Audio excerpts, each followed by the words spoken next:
Okay, it appears as though we are now live. So welcome to the Committee of the Whole meeting for Tuesday, October the 20th. I'll call the meeting to order and I'll look to the agenda. Are there changes or additions to the agenda? None from administration, Mayor Borman. Okay, in which case I'll move the agenda be approved as presented. Those in favor? Opposed? Motion's carried.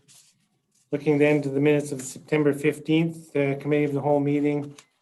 Are there errors or omissions? Seeing none, I move they be adopted as presented. Those in favor? Opposed? Were carried. And we'll jump right into business with item D1, the Transportation Improvement Program 2020, which I believe is, am I missing one? Oh, it's a verbal report. Mr. Asarte, right.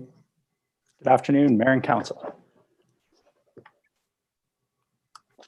Good afternoon. Can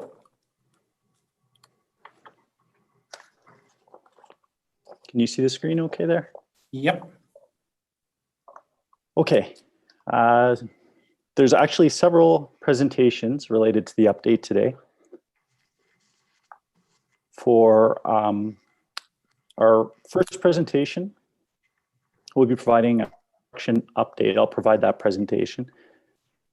And during that presentation, your questions are welcome. Feel free to interrupt. There may be items that are covered later in the presentation though, so if you choose to hold them, I'll also leave some time at the end. Next up after that, we have Ms. Ellick. We're going to take a bit of a step back.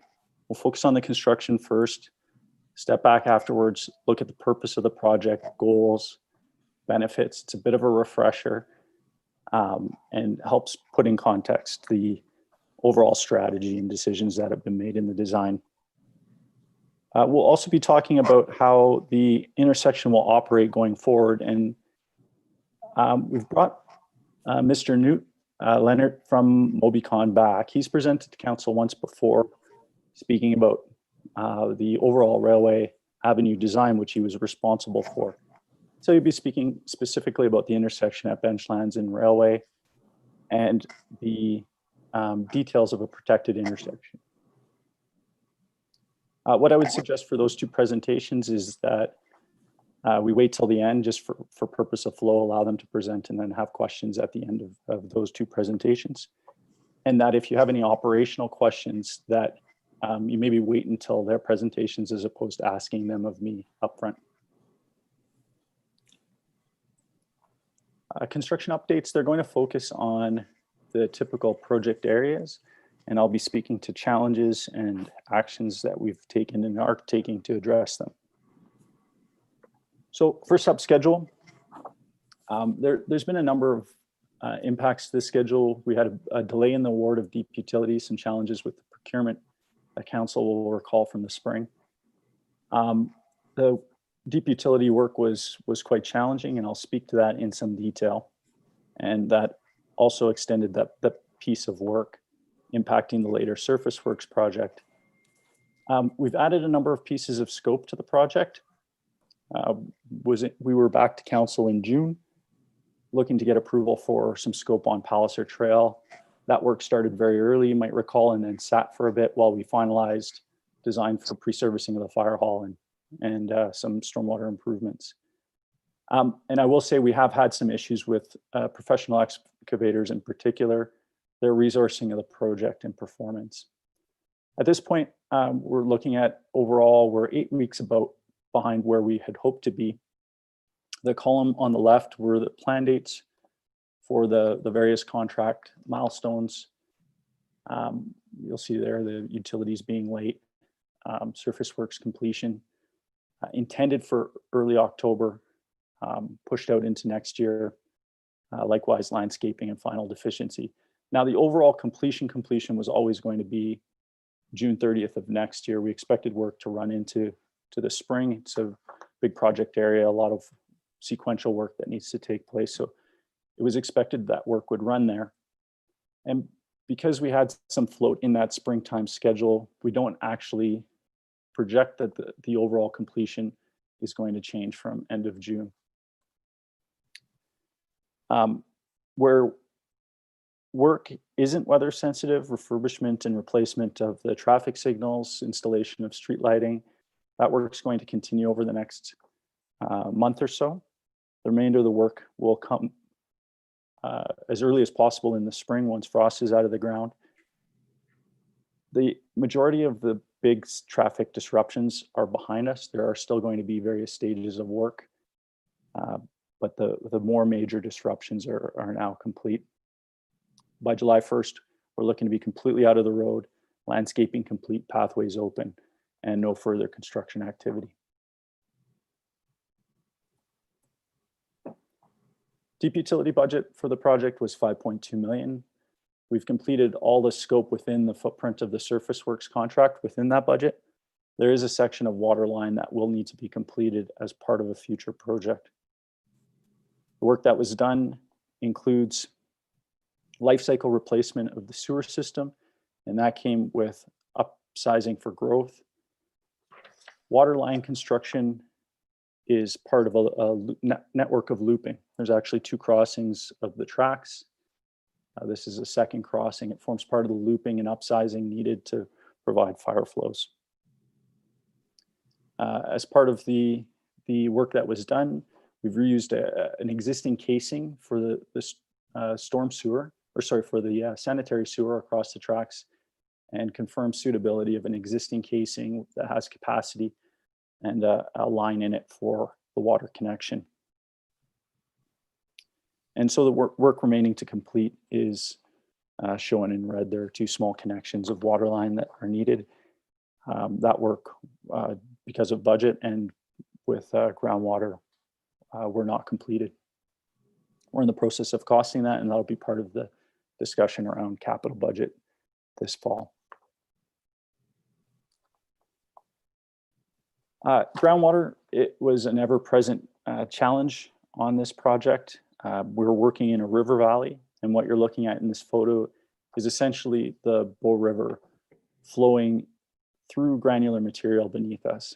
You can see in this photo, there's a shadow of the pipe that we're constructing under the water. In these conditions, you can pump as much as you want, and the water keeps coming. You can't lower the groundwater table. It's essentially an infinite flow. The only solution you have is to keep your excavations as small as possible, pump faster than the water can flow in. Unfortunately, through most of the project footprint, the water flows in freely. The soils are generally porous, and every utility trench that's been constructed before, they get backfilled with granular material. And that granular material on these long runs of pipe act like a weeping towel, bringing in water directly into your trench. And one of the creative solutions that the team had to come up with there was to try to block those old trenches and try to block the inflow from so here we're replacing sewer that's already on this alignment. The old trench is causing a lot of infiltration. So they place an impermeable barrier and then covered it up with the granular rock, you can see, to try to cut off that flow. That water needs to be pumped somewhere. There are very strict rules on discharge of water in a lot of environmentally sensitive areas around the project site, and no real place to put that water otherwise. Our contractor facilitated a lease with a private landowner and constructed this large dewatering pit. This was a big upfront investment in time and resources, and quite a bit bigger system than we had originally planned. We had planned to use some space near lift station 2, closer to the project site, but a smaller footprint. And what may have seemed early on as an oversized pond actually fell short later in the project. On some days, by 2 p.m., the pond would be full, and at that point, you essentially have to halt work, and that slows progress. Once we reached final tie-ins, dewatering was essentially impossible. We couldn't get the trenches pumped enough to be able to do that final tie-in work, and at that point, divers were brought in to finish. The deeper we dig into the ground, the more groundwater pressure you deal with. the sewer main is a gravity pipe. And so that means that it's not a pressurized pipe with pumps like would come out of a lift station. It's a gravity pipe collecting sewage from development, just using natural flow. And the catchment for this piece of sewer pipe runs all the way up Bow Valley Trail. And this is at the very end of it at the lift station built last year by the monopine. That's the end of the run. So we're towards the end of the run. We're getting into the deepest sections of this pipe. In this case, this particular segment shown here was actually one of the shallower pieces because we're getting towards the end of the project site. And it was at about 5 meters deep here. Back at the A&W corner, our excavations were even deeper. And that was needed to make the connection there through the existing casing under the tracks and tie into the pipe that was completed last year. That occurs in a utility right-of-way that is directly adjacent to the drive-through, abuts the drive-through. And at this same connection, we're at the edge of the rail right-of-way, adjacent to the train tracks. And so it was important and required to eliminate the possibility of any ground movement. And what that meant was installing shoring walls, which this machine is doing. It's drilling down and creating a barrier of piles prior to the excavation in order to allow them to dig a hole within that shoring system. This is obviously a high cost item, moving in specialized equipment. It's a big ticket investment. It remains in place. It gets cut down below the surface and remains in place and is available in the future. These are key tie-in points for the water line and sewer. You can see the water line in the image. So that'll be in place for future maintenance or rehabilitation as it's needed.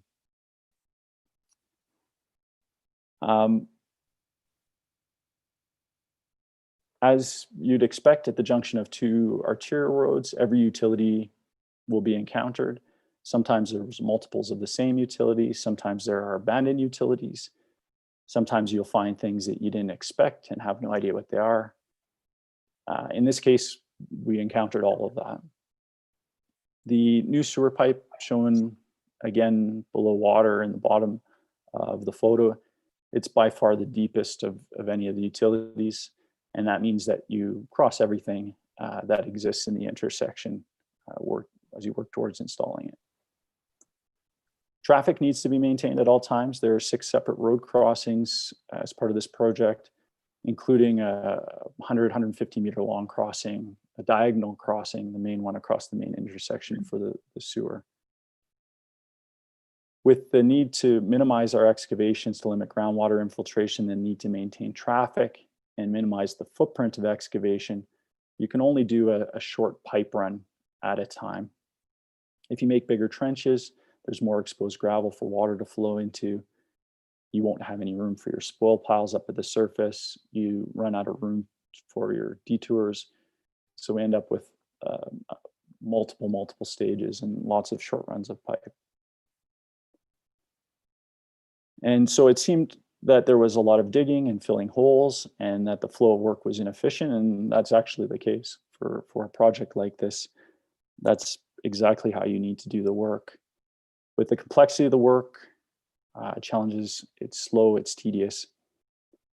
We started a bit late with the challenges in procurement. We ran out several weeks later with the duration of construction. So that's put our overall schedule back and impacted the surface works, which I'll talk about next. We had a few areas where we definitely could have done better. We underestimated those shoring requirements by the A&W. We expected to be able to do more of an open pit there, and by the time we got to construction and working through it with CP and approvals, it ended up being quite a bit bigger piece of work. And we also underestimated, because of that, they underestimated the impacts on the A&W property itself. We expected dewatering. It was going to be a major challenge. We had just completed the lift station on the other side of the tracks, so we knew that was going to be a big problem. We Didn't expect quite the rate of infiltration that we experienced, and that was largely because we're working with a lot of existing utility trenches, and this was a particularly high groundwater year. So that said, the team, I think, did a good job stepping up to the challenges and finding solutions, and ultimately getting the work done and getting out of the way for surface works to proceed. Didn't go as smooth as we hoped. It's easy, though, to imagine ways in which it could have gone much worse, and that we could still be in there dealing with water and swimming in the middle of that intersection, or maybe not having gotten it completed and delaying the surface works even further. The pipe projects completed here, and the ones last year around the lift station, they're some of the hardest ones we have in the utility plan. Very deep, some of our worst groundwater, and of course, this is our busiest intersection. They're going to serve a very large area of the community. They're bringing fire flows throughout Bow Valley Trail up to current standards, and they're providing for the planned growth we expect to experience in those areas. So I think the community is happy to have them done. We're also certainly happy to have them behind us. For surface works, our budget is 8.2 million. We've added some scope within that project budget and are projecting it to complete within that budget. And the additional scope includes the fire hall pre-servicing, stormwater management for Palliser. There was a rush to get into the intersection for this project as well. We had many of the same challenges as the utility work with traffic and groundwater. We had to construct some very large stormwater infrastructure. There isn't a pipe system because of how high the groundwater is in the ground. We can't get water to drain to the creeks. It would need to be pumped in some way. And so the solution we use throughout the valley bottom is to infiltrate. And when you're dealing with the quantities of water we're dealing with at an intersection like that, you need large systems for that to function. This is built actually down into the groundwater. In this case, we didn't need to pump because the system could be built in the wet. After we get all the deep utilities and the stormwater infrastructure, there's still a lot of shallow utility work to be done. There are ducts crisscrossing the entire site. And all of this work needs to be completed prior to paving. Andy, I'm sorry to interrupt, but could you go back 2 slides? I don't really understand what I was looking at. What is that? This is a large stormwater storage box. The way it works is it's a bunch of plastic bins that are permeable and strong enough to handle. This is right on the corner where you have vehicular transport loads. So it's built strong enough to handle traffic. It's wrapped fully in that filter fabric afterwards. So, there are connections to the catch basins above. Stormwater flows into the catch basin, comes down, fills this box, and then this box infiltrates into the soils around it and below it to drain the water. But it provides enough storage for something like a 20-year storm. So you can expect there might be some water above grade in a very, very big event, but for regular stormwater events, this is designed to handle the storage needed until the water has a chance to infiltrate. And is there anything else like that in our system? There is. We've built something like this. I'm not sure if you'll recall, but there were stormwater improvements all along Palliser Trail in 2012. They were built along the mustache portion, on and off ramps to the highway. And there's one going in at 7th and 7th. It's a requirement of their site development. They're actually building one in the road. So we're seeing this type of thing more often. Most of what we have, though, are dry walls, which are more discrete locations, and then you just use more of them along the length of the road. Great. Thanks very much. Appreciate that.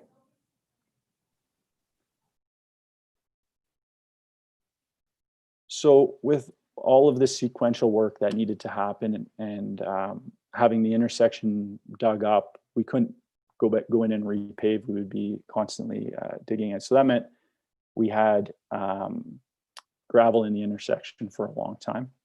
We have something like 25,000 or 30,000 vehicles driving through there every day. So it potholes very quickly, it dries very quickly. And so that contributed to a lot of the dust and pothole complaints we had throughout the year. We would have liked to have seen paving go down earlier in the project schedule, and I'll have more on that in a couple slides. Traffic accommodation, it's a big challenge on a project like this. We've talked about the many detour stages. Each phase of work cuts off pedestrian or vehicle access in some way. Changes are happening frequently each week. Sometimes even within the course of a day, you're having to reroute multiple times. And so to manage traffic properly is a very big job and a specific requirement of the contract, and something which we have a separate pay item pulled out specifically for. Our contractor is the prime contractor. They're assigned prime contractor. They're responsible for safety of the site and for all the activity that happens on the site. And they have OH&S responsibilities as well as responsibilities towards our contract. And so this has been an area where we've had challenges with contractor performance throughout. It's been a major issue with the community. It's been a major issue with our team. We need to do a better job managing the contractor, and we've stepped that up in a big way. The contractor needs to execute on their contract requirements. It's as simple as that. So there's a big push right now to bring the pedestrian accommodation up to spec for the winterization. We've required the contractor to prioritize that work, and we've given them notice that going forward, if issues are persisting, we will stop work until they're remedied, which is another tool at our disposal. We've also had challenges with contractor resourcing. Though there were delays in getting the surface works going, it's clear they've spread themselves too thin on the project site. They didn't bring the manpower needed to meet the schedule. The contract does provide us tools to ensure contractor are meeting completion dates, and that's through applying delay costs.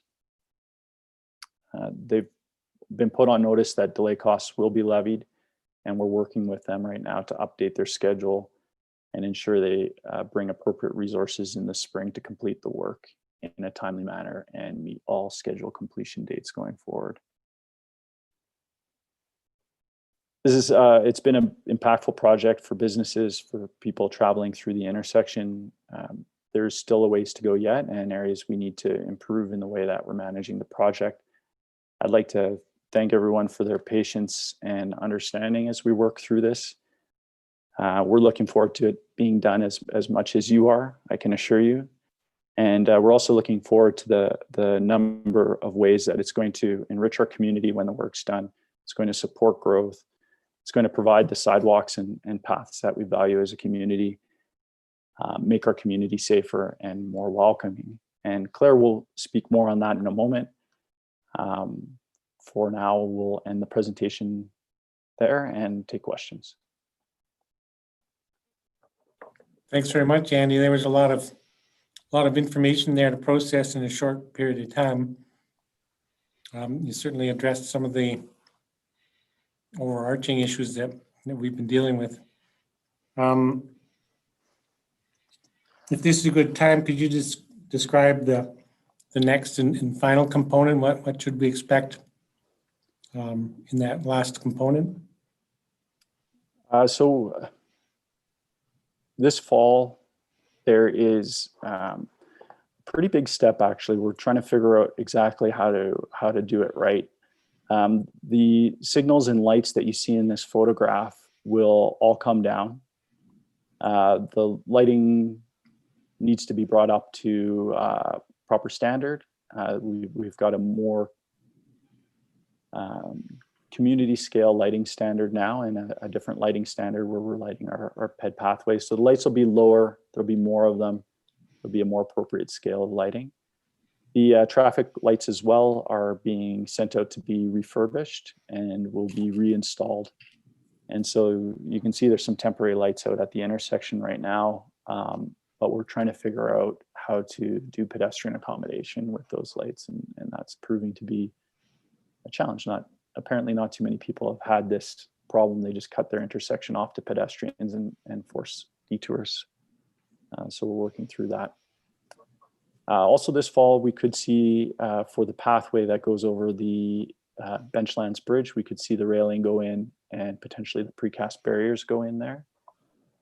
And then general winterization of the site, which includes trying to find ways to, maybe with some temporary cold mix, connect the paths in the areas where we presently have gravel so we can do winter maintenance. Into the spring, we'll see in the main intersection, the remainder of the sidewalks and red asphalt cycle paths get poured. And that'll include the A&W corner connecting into Spring Creek Mountain Village. You'll see the completion of the path over the Benchlands Bridge and finalization of the work on Palliser Trail, including church frontage and some medians there, landscaping of all the disturbed area, and signage and line marking. Great, thanks very much. If there's no specific questions for Mr. Asarte, there are a couple. So Councillor Sanford. Thank you, Mayor Barman. Thank you, Mr. Asarte, for your presentation. I know a lot of us have had questions about this project, and you know, I think back to the beginning when we talked about doing this whole intersection, and one of the highest priorities that was outlined was to keep that intersection open.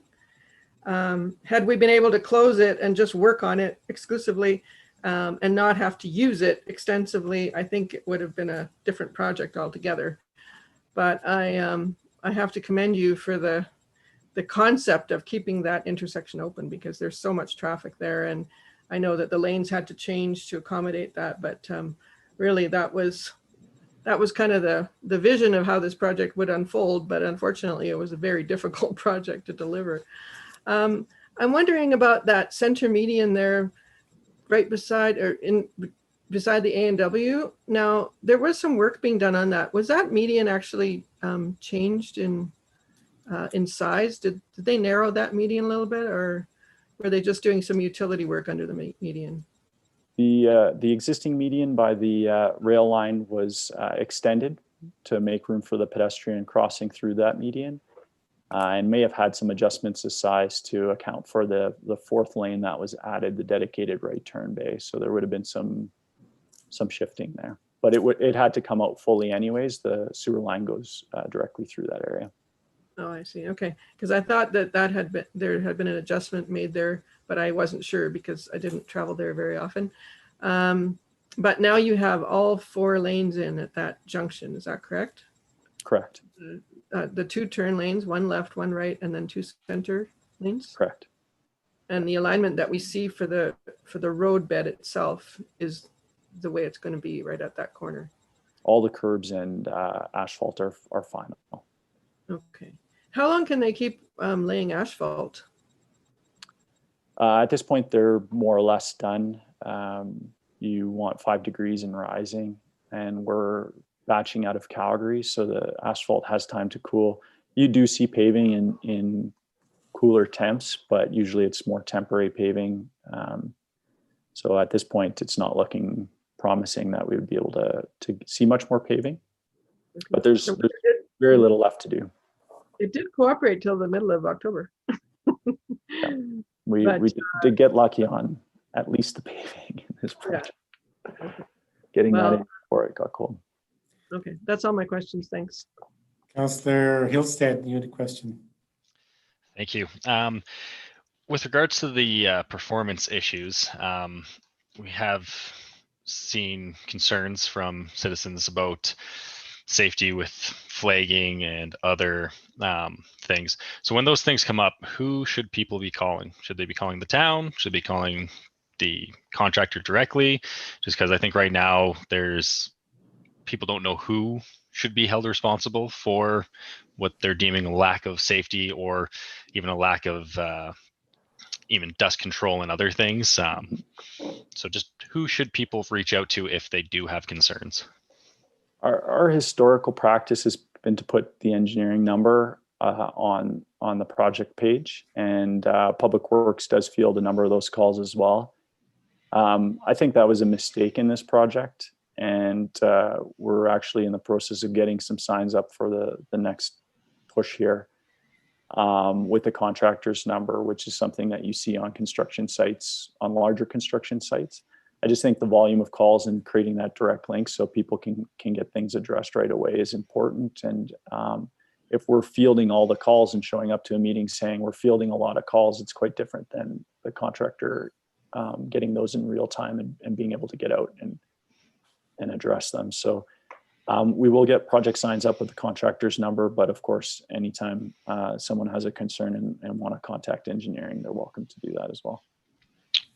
Thank you. Councillor Mara, did you have a question? Thank you. Councillor Hillstead just actually asked mostly what I was going to say. I just want to thank Andy for his report. A lot of questions that have been out in the public regarding safety, regarding delay costs have just been answered. And I just wonder if there's somewhere, and I'm sure there is on the website, that people can look for updates on the project. I believe Adam's in the, he may not be in, but there are updates on the website, and we update those regularly and have a mail out distribution as well with project updates, and we'll make sure that's all brought up after this presentation. Thank you. Councillor McCallum. Thank you, Mayor Barman. Thank you, Andy, for your presentation. Sorry, Mr. Sarte. I had a couple of questions. Actually, I just have two. One has to do with getting the path out of the ditch on Bow Valley Trail, which is amazing. It's a game changer for pedestrians and cyclists coming towards that corner. And I'm guessing that the town is doing that. In the end, and I've had a few comments from the public in particular earlier in the summer about vehicles seeming to think that those asphalt walking paths are for them. So, which is problematic if you're a pedestrian and there's a car coming straight at you, which was the concern that I received. How are we, what's the end result going to be, or the end look of that when we're finished? Yeah, that's we saw that when Shops at Canmore put their sidewalk asphalt in. We saw it when we did the first sections of race path on Bow Valley Trail. Some of it is just people getting used to it and understanding it, and some of it is work we do after the fact. There's still line painting, crossing markings that need to go in, which are going to make it clearer. In the case of the original work at the Spice Hut crossing, we put in some additional signage. So some of it is just monitoring as we go, and some of it is that it just needs more signage and line markings to make it clear. And some is people just getting used to the new infrastructure and figuring it out. Okay, perfect. And it's good to know about who to call in the end if we have concerns about safety. One of the things that I noticed during the summer is that when the workday would be done, it didn't seem like the job site was like buttoned up for the night. That makes sense. And so is that a concern that we would, the public would want to express to the contractor directly as well, or? Yeah, I mean, that's the type of thing that'll get them shut down now. So certainly they can call the contractor, they can call the town. I think that just speaks to them having enough guys to do the minimal amount of work, but not enough guys to manage the site properly and get the work done efficiently. I don't always think it was just a matter of not caring on behalf of the site super who got to hear from us every day on that. I do think that, and it has been escalated higher in the company now, it's really, you got to have the boots on the ground to do the work, but also take care of the traffic accommodation, also make sure it's buttoned up at the end of the day and that the site's left in good shape. And I think they had just enough to get to where they're at in terms of the construction without the resources needed for the rest. Gotcha. And I want to say how much I appreciate the asphalting as opposed to concrete in our pathways. Having asphalt in front of my house right now, realizing how when the snow comes, it actually helps heat up the snow to melt it faster. So it makes plowing and maintenance a lot easier. So it's a much nicer material, I would say, to work with and from a maintenance perspective. So that good call on that. That's all I have. There's also, thank you for that. There is Yeah. also quite a lot of concrete in areas where volumes warrant it. So into the Yeah. intersection itself, you will look to separate, and to do that, we use different colors and materials, and there'll be signage and markings for that. But yeah, the asphalt does perform well in winter. Totally. Anyways, thank you very much. We should move on with Zellick. Is your question something that can't wait, Councillor Sanford? It's just about the paving at the rail line. Has that been completed now? Good question. A portion of it has, and a portion has been gravelled. And I think it's worth mentioning that CP Rail had to do kind of an emergency repair there, and they came in and replaced their concrete blocks and left the site in the condition that it was. And we worked out an arrangement where our contractor would do the asphalt work to tie it in. But there's a difference in how high those concrete blocks are set now versus the prior to the track maintenance and when they replaced it. So our contractor has paved on the inbound side. It's gravel on the outbound side, but it's not very good. So that's an area where we're going to have to go mill and pave, most likely in the springtime, and cold patch it in the meantime to make it as smooth as possible. So that's something we'll be talking about in our meeting today. Okay, thank you. Okay, thanks, Mr. Asarte, and let's move on to hear from Ms. Zellick now. Good afternoon, Mayor and Council. Just going to share my screen here.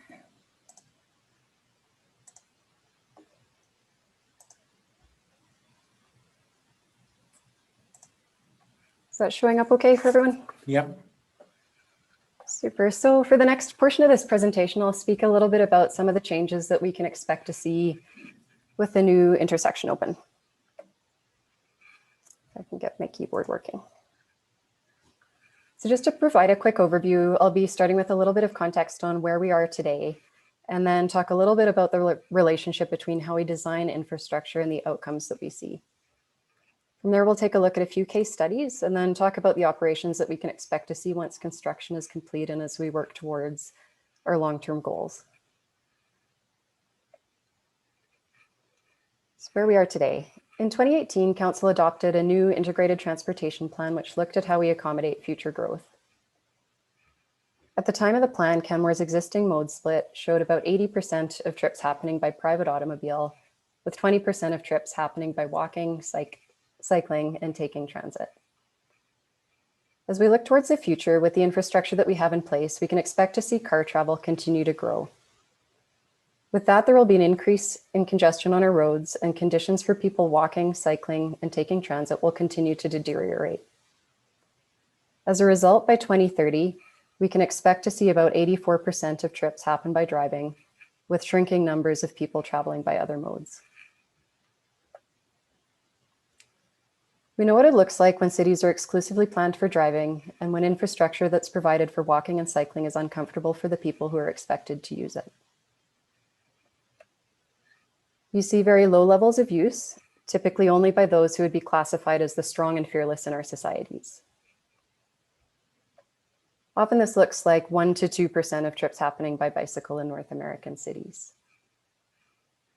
Studies show that the largest segment of people who would potentially walk or bike for some of their trips fit into a category of the interested but concerned.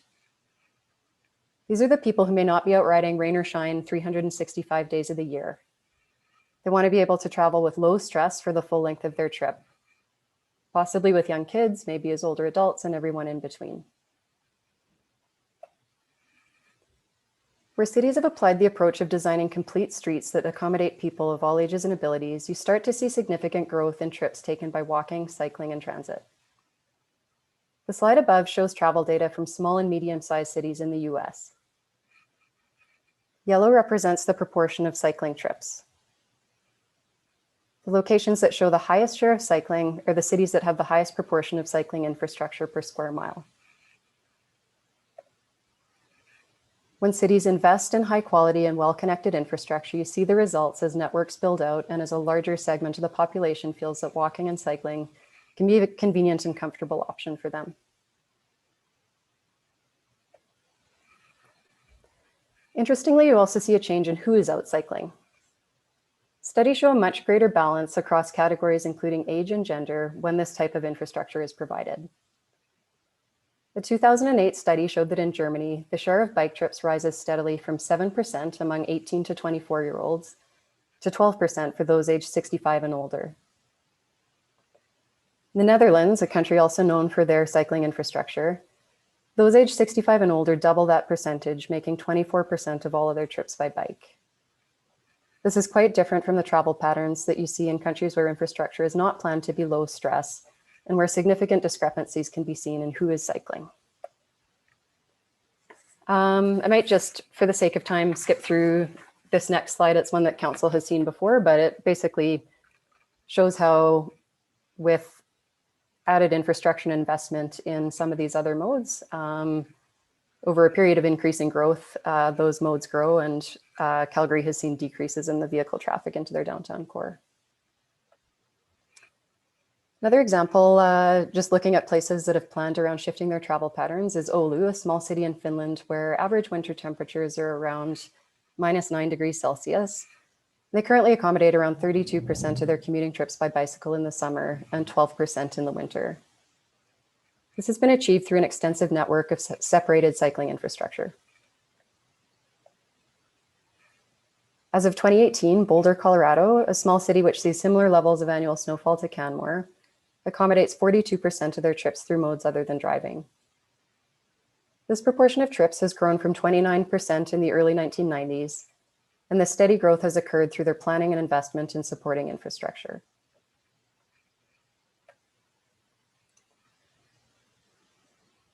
The next slide shows 2020 data from Spring Creek Drive in Canmore. Through the summer, on its busiest days, which are typically the weekends, this corridor is accommodating 46% of total trips by walking and cycling, only a few years after it was constructed. It's worth noting as well, of course, that this data reflects travel patterns both during the pandemic and with the significant construction that's been happening on the alternate route into downtown. And just for interest, when we compare this to the mode split that we saw in 2019, also on weekends through the same period, it shows the same overall proportion of trips happening by active modes. You can see that some of the people who were walking in 2019 shifted to cycling this year.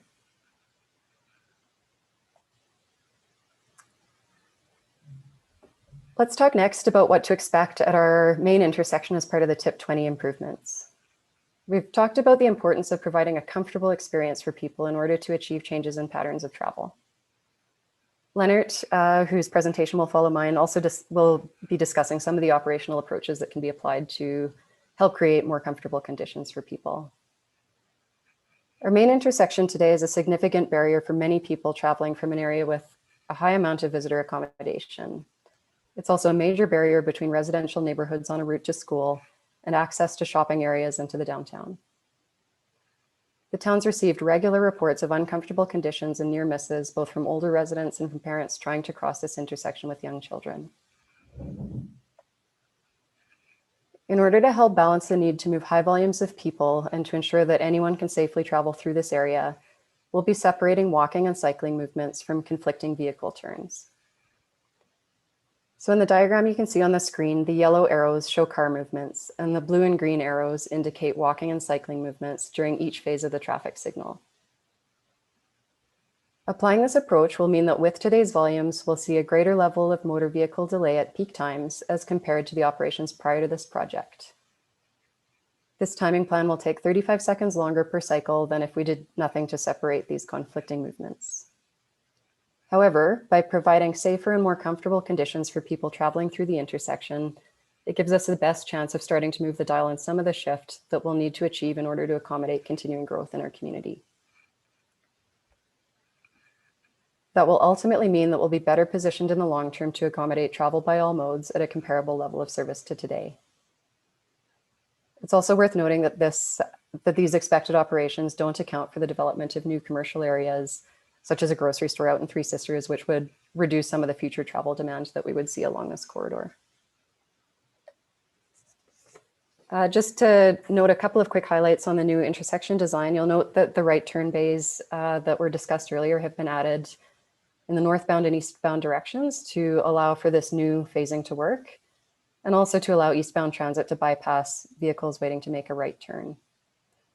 A left turn bay has also been added at Old Canmore Road, and operations will be modified at that location to right turn only in the westbound direction and eastbound right turn only during peak times. We know what it looks like when we don't address these conditions. As the community grows, delays will also increase in the long term, and safety and comfort will continue to deteriorate for all road users. There will also be diminishing opportunity to absorb more trips through modes other than driving due to the stressful conditions we would be asking of people using other modes. In the short term, we can expect to see an increase in delay during peak periods, but a significant jump in safety, connectivity, comfort levels for all modes, and we'll be able to address some of the existing safety issues at this location. Those are benefits that will be in place immediately and that will position us to be successful as we move towards our long-term goals. I'll maybe pass quickly over this slide. It's one that Council has seen before, but it basically reflects on the relative capacity of the same amount of space to move people depending on what mode they're using. And what it shows is how it's possible to create significantly more person capacity through a corridor if there's a mix of ways that people are traveling. So just like we saw on Spring Creek Drive, on the busiest days where the corridor is carrying the highest volume of people, we're still seeing over half of the trips happening by car, but that mix allows us to maximize the number of people who can fit into that limited amount of space.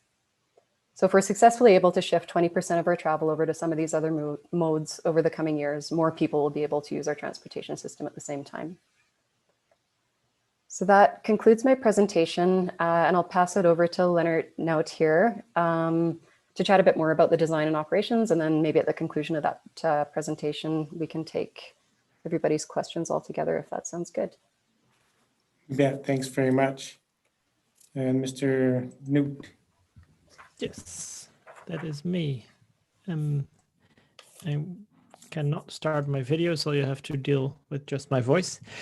But thank you very much, Mayor, councillors. Very nice to be back. Of course, I would have preferred to be there in person, given the place where you are, but it's nice to be able to do this remotely, not just for me, but also for the planet.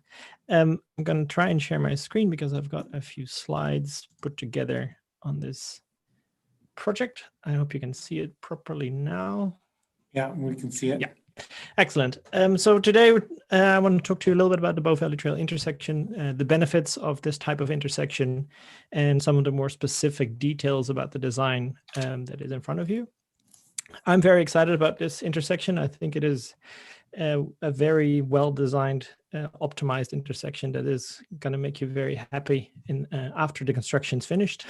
I've learned a lot about stormwater treatment today. So, and coming from a place where we live beneath sea level and groundwater is always an issue, I can appreciate the difficulties you're having. There we go. You can see my face now as well. But this intersection is very, very exciting to me because we've been a part of the design, and it's nice to see it come to fruition and at such a high speed. Well, reasonably, might sound weird coming from me, but it is going relatively fast in our experience.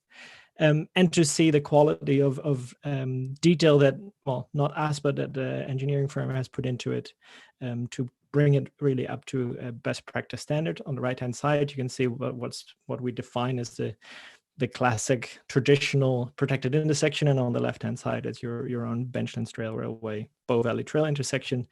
And you can see some of the elements that align, and actually most of the features that we would say are necessary to create a proper protected intersection are definitely in there. I guess the thing that defines a protected intersection are these little green areas highlighted on the left. Those are the protective islands that separate the bikes and the pedestrians from the cars. And then in the next few slides, I'll explain to you why they're so important and what it is that they do exactly. Don't worry, it's not going to be complicated engineering speak. I'll keep it in very understandable language. I'm not an engineer myself. I'll don't mention it to anybody else. So there's basically 6 benefits to a well-designed protected intersection. First of all, it's much safer to cross for people walking. It's safer to cross for people on bikes. It can create optimal connectivity for both pedestrian and people on bikes if designed well. But not just for people on bikes or on foot, it works better. It's actually much safer for vehicles, especially when they're turning, which we'll get into in a little bit. Well-designed intersection lets you optimize the light phasing, which is very useful, and it allows you to adapt the light phasing to different circumstances later on. And then there's one additional feature, near side traffic lights, that might sound a little bit technical, but I'll get to that in a minute. So first of all, safer to cross. Why is it safer to cross a protected intersection than an unprotected one? Well, you've seen it in the photo that Claire had up in the previous presentation. The crossing distances across the existing intersection are quite long, about 25 meters if I measured it correctly. And in the new protected intersection design, it's about 16 meters. Less time crossing means less exposure to drivers or to cars, so less exposure to potential collisions, which helps. You can see in this image, it's a much shorter crossing time. Then on top of that, it has a safe refuge in the median, which is why the median has been adjusted a little bit. A safe spot to stop. If you drop your keys halfway, you can still get to that median without being at risk of being run over. So that's a safe place for pedestrians if they have to cross in 2 stages, which you shouldn't necessarily need, but something might happen along the way. Also, a very important feature is the no right turn on red. That may sound as a nuisance to drivers, but we did a study in Ottawa where we actually were evaluating the safety benefits of a bikeway. And we found that the implementation of the bikeway had huge benefits on pedestrian crashes, way fewer pedestrian crashes, like 50-60% less. And we tried to figure out why that was, but it was because at the same time of implementing the protected bikeway, they also banned the right turn on red. And that just caused a huge decrease in number of pedestrians hit. So that's a fantastic feature to put in. And it actually improves the visibility for drivers. They can much easier for them to spot pedestrians and cyclists trying to cross. And that's one of the features of this island, because of the island, drivers have to make a slightly sharper turn around the corner, and they're more in a 90-degree angle with the pedestrian crossing when they actually cross the zebra, which is much easier. If you can imagine, looking over your shoulder 120 degrees is much harder than 90 degrees. So that's one. And there we go. For people on bikes, there's 2 things that are important, and they're both made possible by that protective island in the corner. It is a lateral and a longitudinal shift. So you can imagine a cyclist used to be on the road, they're in the red, but now they're shifted 5 meters away from the cars and about 10 meters maybe forward, which means that if you're sitting at the stop line, you can actually see pedestrians and cyclists already within your field of vision. And that makes it much easier to spot them and to avoid running into them. Now, the protected phase obviously helps. That makes it much safer, and is actually best practice and recommended. However, not everybody adheres to the traffic lights. There's always going to be somebody who runs a red light, either a cyclist or a driver, that doesn't matter. But because this lateral and longitudinal shift, the chance of them hitting each other by accident is much reduced. And because at a distance, there's also a bit of redundancy in the system. So if you, for example, by accident, you didn't see the light, you ran a red light, you didn't mean to, can happen. You still have time to take evasive action and to come to a stop before you're going to cross into the place where where bikes and pedestrians are going to cross. So that lateral shift across gives you a couple of seconds to respond if something doesn't go according to plan. And that's an important feature of the sustainable safety system that we have in the Netherlands. And the third one, better connectivity, especially for people on bikes. They have a free right turn, so they don't even have to stop for the traffic lights if they have to turn right. But that comes at a cost in air brackets, because if you want to turn left, you have to do a 2-stage turn. So that means you have to cross twice. But that's that's not a huge problem given the phasing system that we have. You can imagine somebody crossing from the top left to the bottom right, for example. They can choose to go first south and then east, or the other way around, whichever light comes first. And because the lights are always phased right after each other, your waiting time is actually reduced, and that works for both pedestrians and bikes. And because of that, it's never a long wait before one of the lights turns green. It's going to mean that means you will have a reduction in red light running, which is hugely beneficial, because red light running is a very dangerous thing to do, especially at a large intersection like this one. Then the fourth one, safer turning speed. That's not for bikes, but this is for cars. These little islands that are circled, they're hugely important because they will make sure that people have to turn around those islands before they turn a corner. If you can imagine, if this is all empty, your driving line is going to be much lazier. We call it a lazy driver. You can take an intersection at 50, 60, 70 kilometers an hour without anything physically obstructing you from taking that turn. With these islands, that's going to bring the turning radius, makes the turning radius smaller, if you forgive my technical speak. And that means you have to slow down. You have to physically slow down if you want to make that turn. And that helps make driving safer for drivers as well. And of course, if you have a slower turn, that means that at the crossing point with bikes and or pedestrians, your operating speed will also be lower. Something's physically stopping you, not just a traffic light. That's not just coming from me, that's also acknowledged by the Institute for Highway Safety in the US. And they're now starting trials adding these, I find them quite ugly, but oh well, adding these little islands to their intersections to try and slow down cars when they turn around an intersection.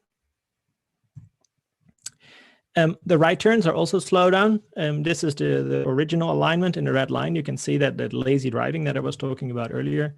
You can take that intersection at a reasonably high speed because it was designed for a big truck turning.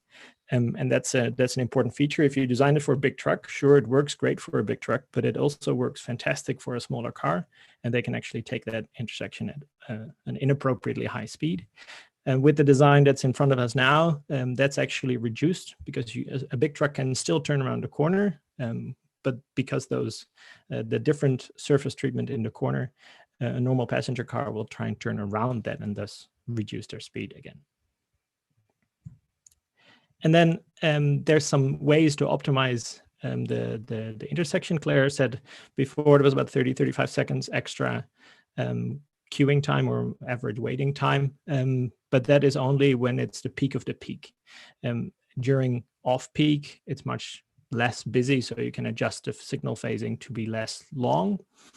Plus, it only will be a longer delay if there's actually cyclists or pedestrians that are called because they need a certain time to cross. If there's no bikes or pedestrians present, then you can reduce the signal phasing a little bit. And that's helped by these detectors that will be put in. They detect cyclists further upstream, so they will already, the traffic light will know that there's a cyclist coming. And that helps the flow of bicycles, but also avoids red light running. And then the last thing that it sounds very nerdy, but it's quite exciting. It is a near side signals. Above, you can see a traditional signal placing. If you can imagine you're being a driver, the place you look is on the other side of the intersection.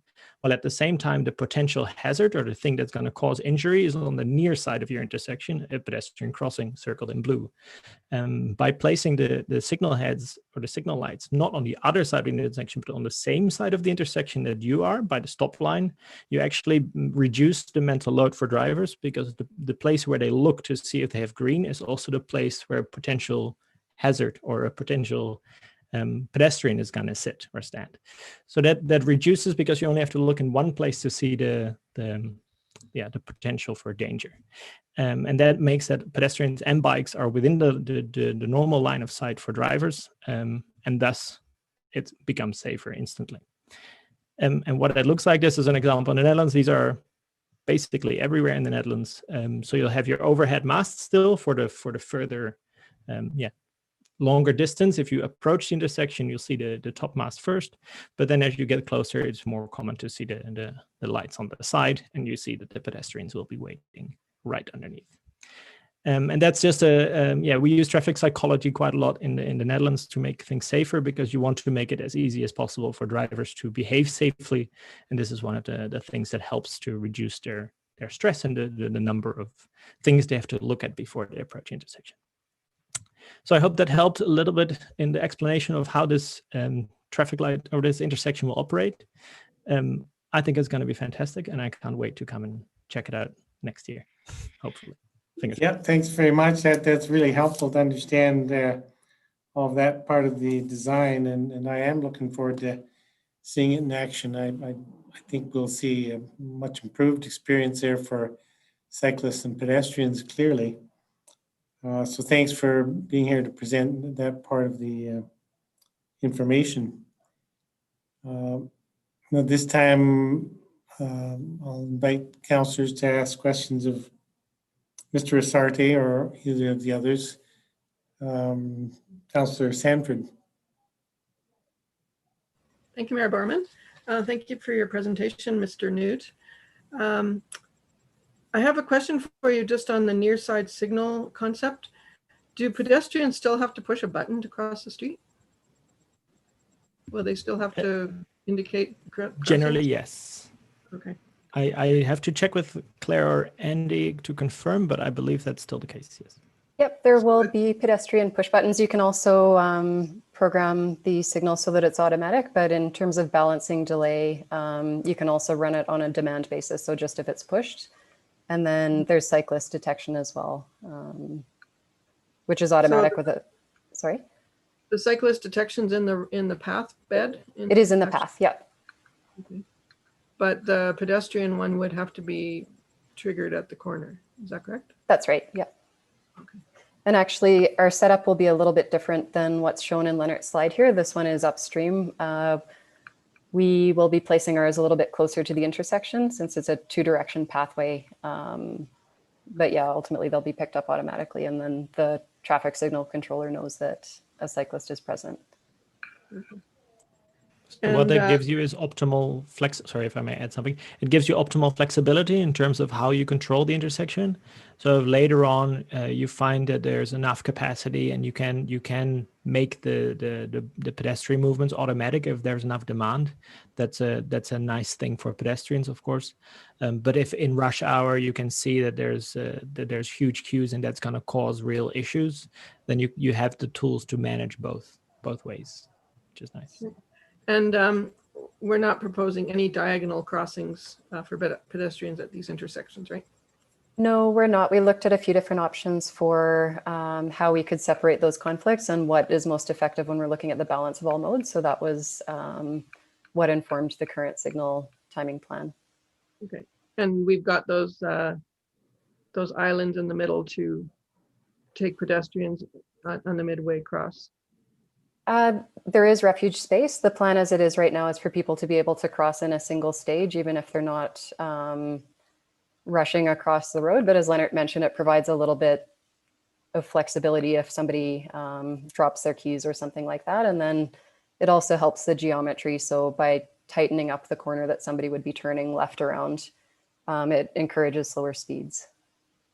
Okay, and yet we put in right turn lanes, but you won't be able to turn right on red lights. That's correct, yeah. It'll be an exclusive phase. So, oops, sorry, I thought it was muted. It'll be an exclusive phase. So as Leonard mentioned, in terms of just simplifying movements for everyone, once you get a green, you're not negotiating between people walking across, cyclists coming in both directions. And then, yeah, for the time that phase is green, people are able to go. Will there be a right turn arrow for that phase? Yep. Okay. So right and left turn arrows will be installed at some point. They'll have protected phases, that's right. Okay, thank you. Just on that point, I mean, it will be confusing for people for some time to not be able to turn right on a red light. So I assume we'll be relying on more signage to make sure people know not to turn on the red. We'll need to have regulatory signs up to indicate that, since it's it's legal to do in Alberta. So that signage will need to be in place. And definitely there's going to be a period of adaptation for people as they get used to how things operate. Yeah.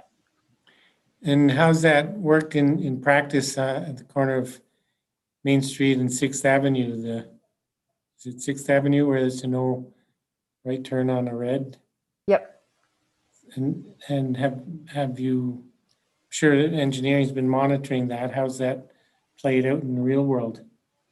For the most part, the separation, especially in locations where you have high volumes of people walking across who might be in conflict with people making that turn movement, when you separate it so that they only have a protected phase, the flow of vehicles is more efficient and people know that they don't have to be looking over their shoulder as they're crossing the road. So in terms of compliance, we do expect that there is that period of adjustment that happens because it's something that is normal for people to do at almost every intersection that they encounter. So it will take time to adapt and hopefully we'll see continuing compliance for the most part.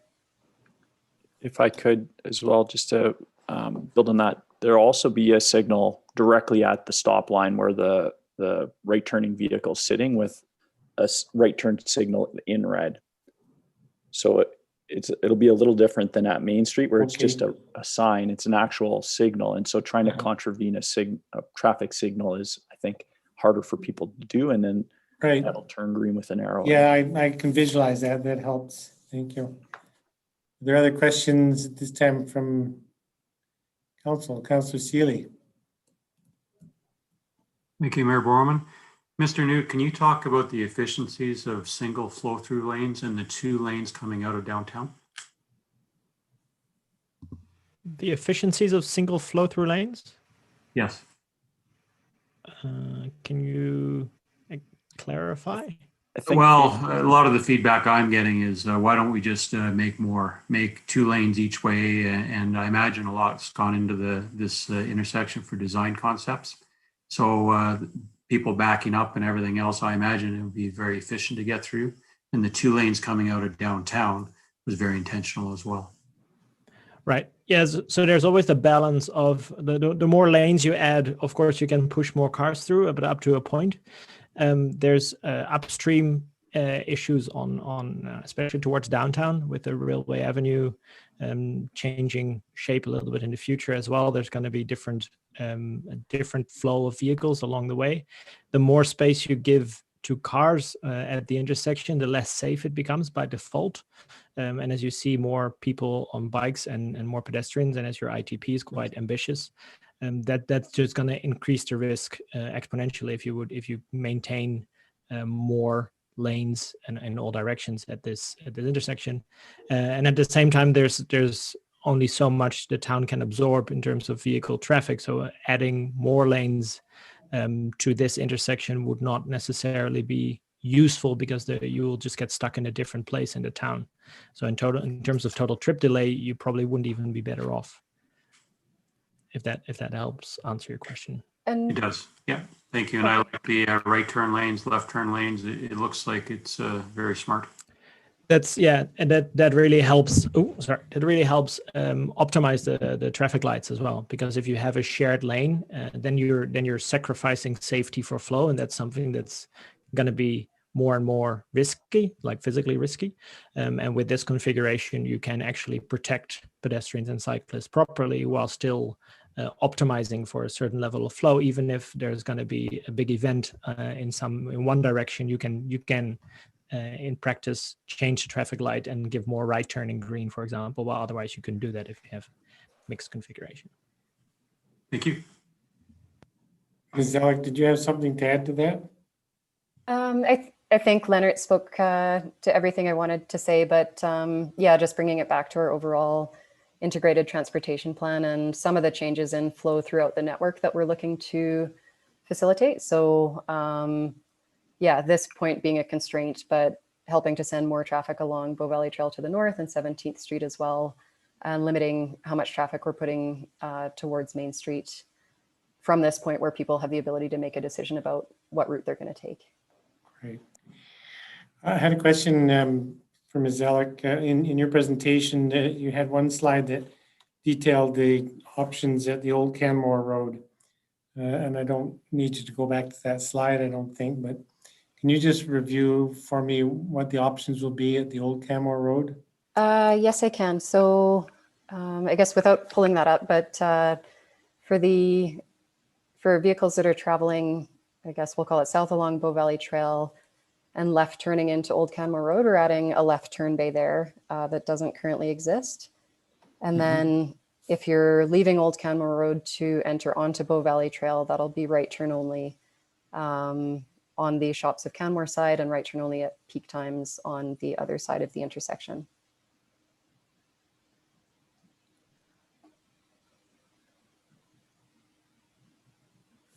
Okay. Yep.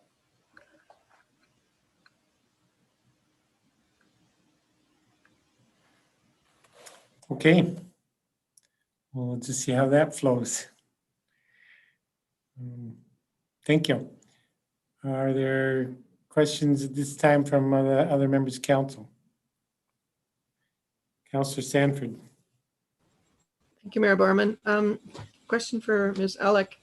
Has there been any traffic counter at Old Canmore Road to see what the natural traffic flow is and what percentage of vehicles turn right at this point in time? We do have data collected there. I don't have it right at my fingertips, but we do have, I believe it was late last year, data collected and then some assumptions made around the building that was under construction at the time. So there's already some indication of what the natural right turn percentage is versus the left turn? Yep, we would have the directions of each of those movements, and it would be during a busy time. It's really difficult to travel from that road and to make a left turn out because of the volumes that are happening along Bow Valley Trail. So it reduces delay for everybody if people take a right turn out. There's also the option, depending on where people are coming from or going to, of looping back on the highway if they're further to the south, or if they're coming from further north, heading out that way to make it work as efficiently as possible. Okay, thank you. Okay, I see no further questions at this time.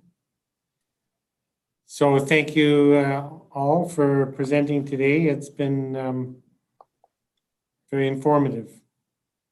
And as I said, we'll look forward to being able to test drive it ourselves. Thank you. Thank Great, you. thanks Thank for you. being here. This time I'll then move to item D2, the Memorial Plaque Program. Is Ms. Guest here? Or is it Mr. Como?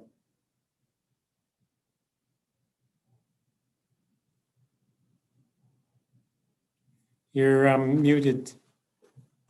Sorry, There you my go. apologies. Good afternoon, Mayor and Council again. Just wanted to let you know the Miss Guest is unable to present today, so I'll be stepping in for her to talk about the Memorial Plaque Program. So with that, I will share my screen.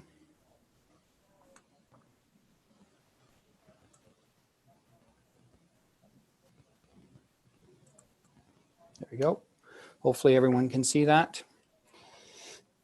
So just so we're clear about what we're talking about here is the Memorial Bench Program and its ultimate replacement, which is what the details we wanted to share with Council today. So you can see here examples of the current program, the various locations we have, and obviously the wonderful locations that we're able to provide seating opportunities for people in the community. So to help, I just wanted to go back and talk about the current program, or I guess the program that's in pause right now. We haven't actively done anything with the program since 2015. But for your benefit, the program started in the 90s, and the purchase for a bench was about $2,800, and it included one plaque. And if applicants wanted a second plaque, they could pay an additional $250. The previous program, the applicants had the opportunities to choose the locations, which is one of the challenges we had with the program, because the Bow River and the corridor is a very attractive and beautiful section of town. So we that's where the majority of people actually wanted their benches. So if you walk along there and you see a lot of benches, that's the reason people chose and wanted to have their bench locations there, even though there are many other beautiful locations in town. And we ended up with a bit of a deficit in other locations and a significant number of benches along the Bow River with the old program where we allowed people to choose that location. Of course, we did have the opportunity to say yes or no, but it just became a situation where we ended up having a lot of benches along there. The program, just so we're clear, also the benches and the plaques were owned by the town and maintained by the town. So you'd see our park staff out there doing the sanding and painting and so on as required. And it takes a bit of time to administer the program. So what we had a system where we would take up to about 6 applicants a year, each given year, and be able to process that number with very little hardship. And then going back to 2015, as I said, we were starting to have significant problems with we were starting to see a surge in the number of people interested in benches. We were also starting to see issues with that lack of clarity between the town and the people who had put the applications in for the benches, that there was a belief that they actually own the benches. So we would, at various times of the year, we would see flowers or other memorabilias on special anniversary dates located on the benches, which we would have to remove because it is a public bench. It's not theirs solely. And people would, inspect the benches and say, well, I believe it needs sanding. I believe it needs replacing. And that made things quite problematic. And one of the biggest issues we had was the program didn't have an end date. So in many regards, people and the town, as the program was handed over through different administrative people, is that the benches would, and the ownership or the plaques would sit there in perpetuity, which obviously would be very difficult to do and very unrealistic.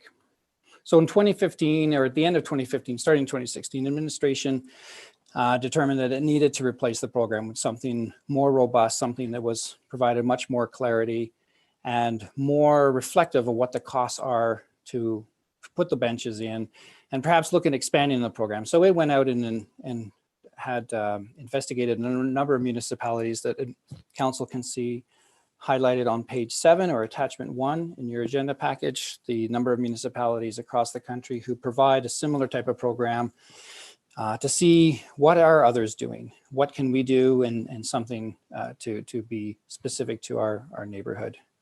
So what I'm going to go through now is a comparator between the new program, which we're looking to launch in 2021, compared to the previous program. And you can see some of the subtle differences or larger differences. So we used to do just benches. We've decided that it would be prudent to add picnic tables to the option for people wishing to participate in the program.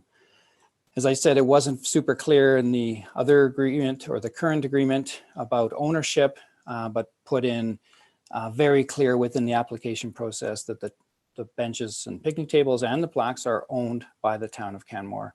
And so we're super clear so people can, not go through those actions that I described earlier around putting flowers or making requests of additional maintenance, for example. And speaking about the challenges with having the bench in perpetuity, and again, looking at what other municipalities did, it did make sense to restrict it to a 10 or 20-year term to be consistent with other jurisdictions and just to be realistic. And so people have the option now to do a 10 or a 20-year term, depending on what they choose to do. And not much different here, but again, up to 2 plaques would be part of the program. We weren't specific in the other one, even though administratively we didn't allow more than 2, but so we'd just be a bit more clear here. Continuing on, the maintenance, we had mentioned twice in the life of the asset, and when you don't know the exact what life actually meant or how long that was pretty difficult to be able to meet those conditions, which has probably led to some of the ambiguity with the participants. So at this point, we are going to say as required, which depending on the location of the bench, it could be especially if it's in a really sunny spot, it may require touch-ups once a year. If it's more in a shaded area, it may be able to go 3 or 4 years. So it's really going to be location or bench or asset dependent. As I mentioned in the past, program applicants could choose their location. Here, administration will provide people online with a map that will indicate where the locations are available. So this is where we would actually have a picnic table or a bench already in place, and then people could look to affix their own plaque to it. And so we would be providing the location. So it just made things a little bit clearer, and it allows us to ensure that especially walking along the Bull River, that there's a little bit more spacing of memorial benches, for example. Moving to the fees, and then as I mentioned on page 7 on your agenda package, you can see that we're much more consistent with what's going on now in other jurisdictions. So people have the option to purchase a bench for 10 years at just over $3,000, or at the same time, they could ask for 20 years and it would be $5,500. And that would include 1 plaque. So if they wanted a second plaque, it'd be an additional $490. And then you can see the prices for 10 and 20 year picnic tables. Picnic tables are larger assets and so more expensive to buy and to install and then you can see how that compares to the time before. The other thing we wanted to do as far as making principles regarding the program is to develop a program that wasn't going to be supported by taxes or supplemented by taxes. So we wanted to ensure that the program was fully applicant funded. So the intent is to monitor the revenues and expenses over time and ensure that the program is paying for itself. It's not a cost to the taxpayer. So administration will be tracking that, and as required may need to do adjustments that may be a little bit greater, a little bit less from year to year to ensure that we do have that integrity in terms of being fully applicant funded. The fees that we developed are based largely on the cost to purchase, install, and maintain 1 bench through the term of that agreement.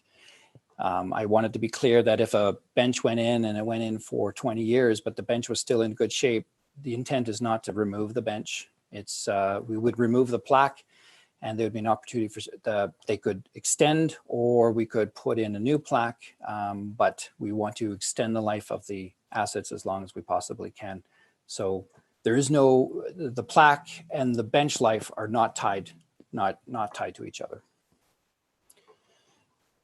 As far as the new process timelines, the intent is to open up the application process online in October. It would be open until February.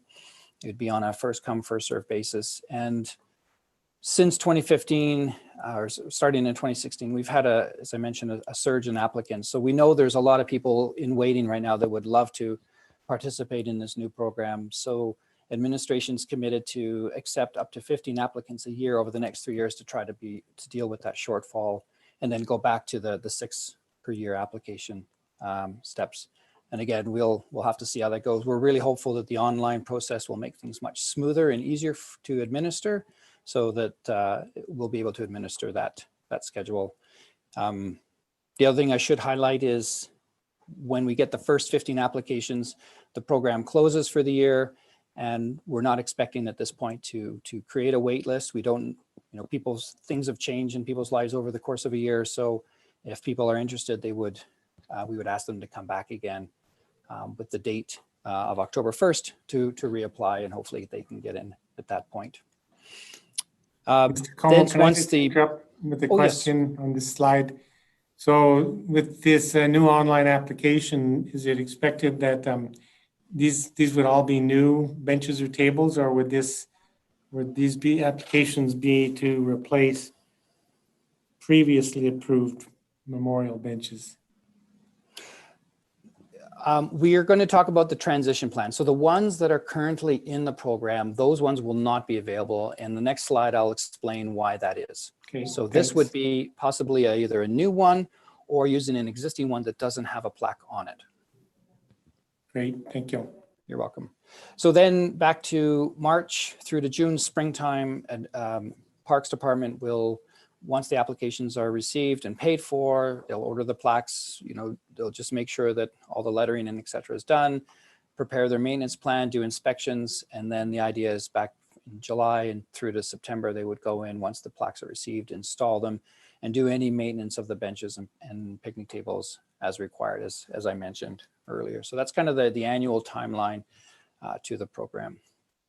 And then, as you were asking, Mayor Borman, we currently have 84 benches out there that are part of the old program, and administration wanted to ensure that because of the ambiguity, especially in regards to the term, we wanted to make sure that we created a transition plan for those people that was, we believe, fair and equitable. So as I mentioned, we stopped taking applications or putting new benches in 2015, and we've started the program in 1998. So what we've decided to do is, prior to 2005, any benches that were put in, that we would, starting next year, add 5 years, and that's how much more time they would have. And then at that point, they've got time to decide, do they want to continue, or do they just want to let it expire?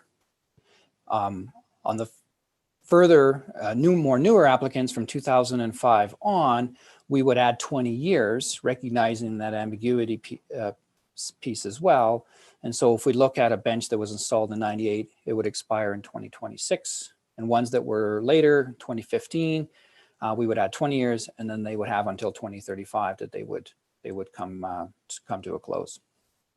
And so after this presentation to council, administration's intention is to go out and reach out to those 84 participants and advise them of the program change. And then they have at least 5 years to decide what their next steps are going to be, continue with the program or let it expire. And with that, I will take any questions.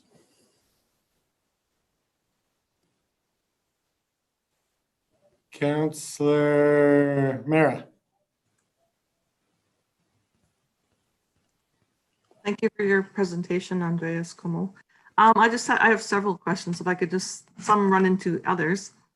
I'm just wondering what's involved in processing an application?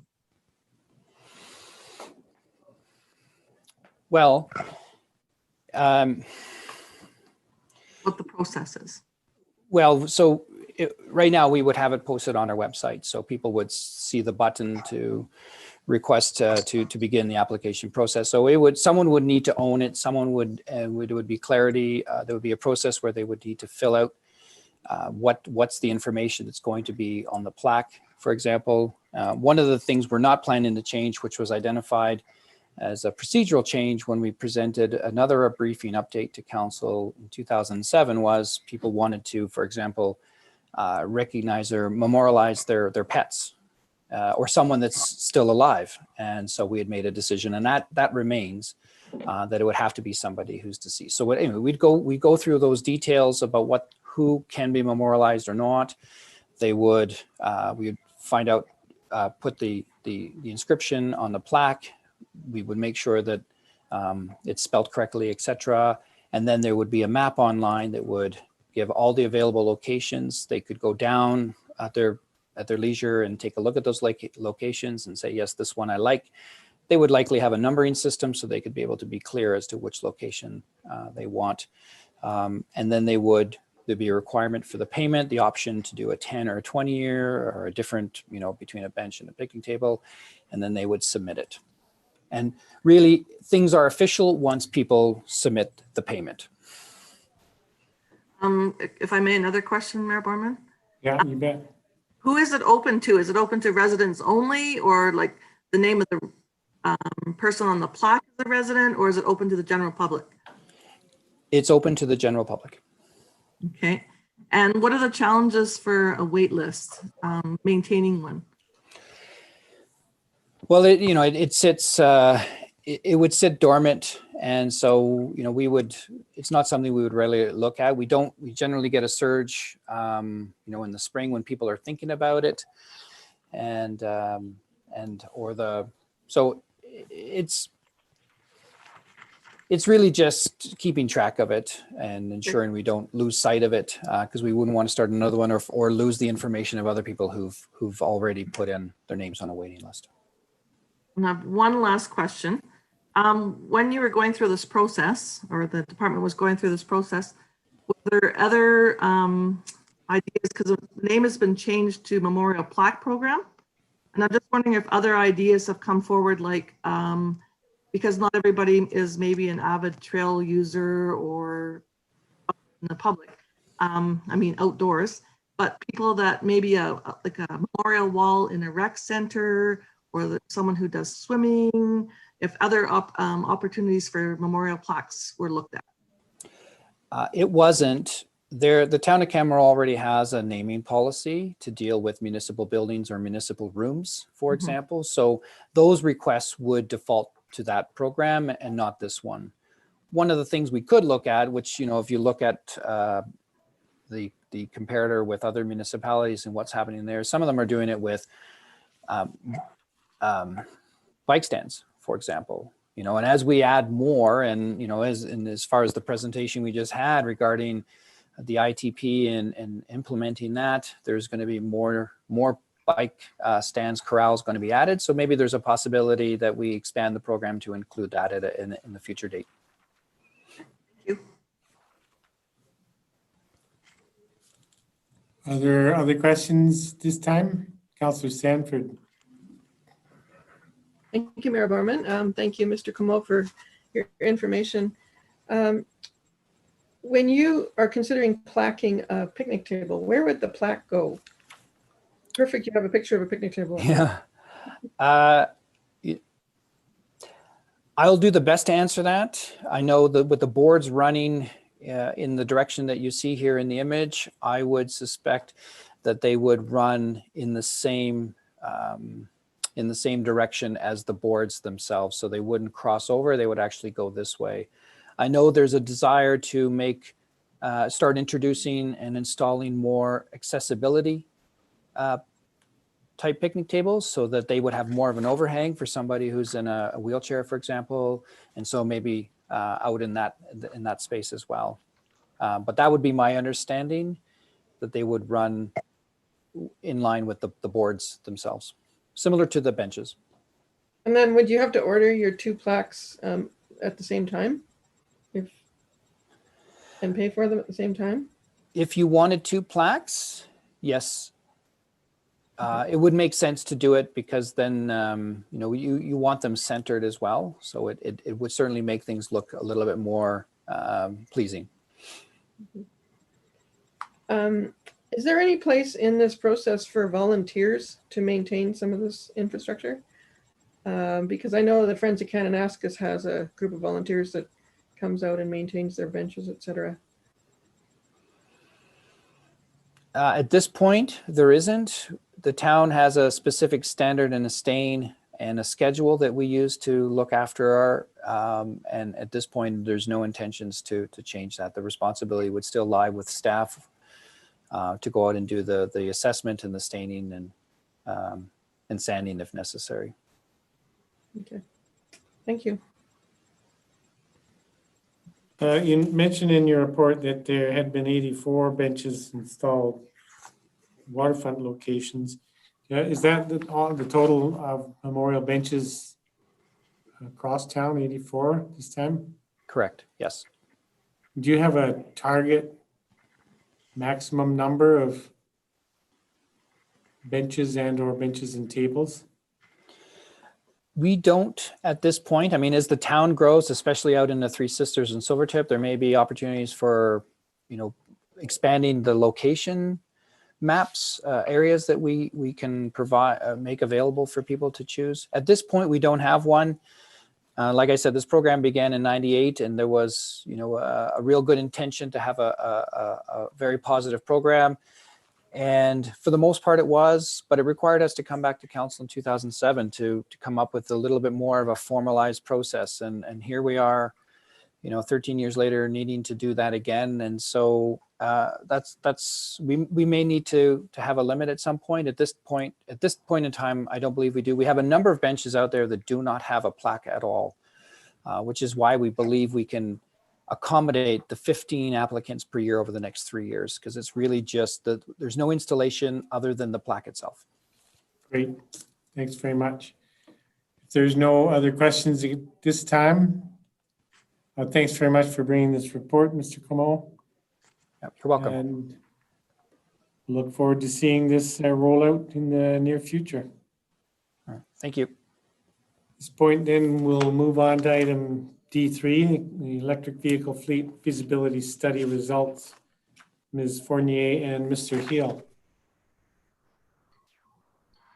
Good afternoon, Mayor and Council. Mr. Heel. Just going to share my screen.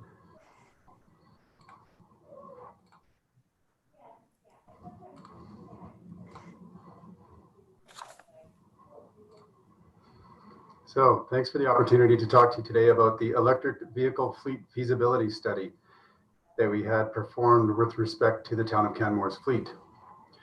With me today, I've got Amy Fournier, the town of Canmore climate change specialist, as well as Will York, an electrical engineer and EV or electric vehicle specialist with ATCO. So we had the study performed with respect to the fleet to try to learn more about the space, the electric vehicle space, and how it might relate to decisions and planning that we make going forward. I will request that questions remain until the end, unless there's a clarifying question needed on one of the slides. And also I should point out that there are a number of acronyms in this space, EV being one of them, or electric vehicle, and ICE is another one you may hear, which refers to an internal combustion engine.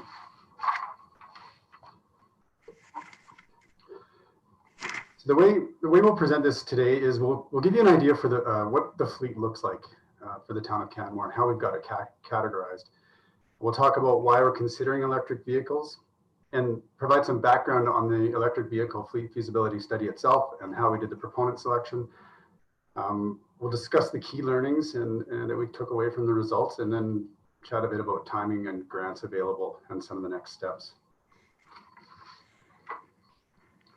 So the town of Canmore fleet, we have 104 assets in our fleet that we classify as part of our fleet. These are categorized into heavy duty equipment, which we have 35 of these units. This would be things like waste collection trucks or fire trucks or the grader, for example.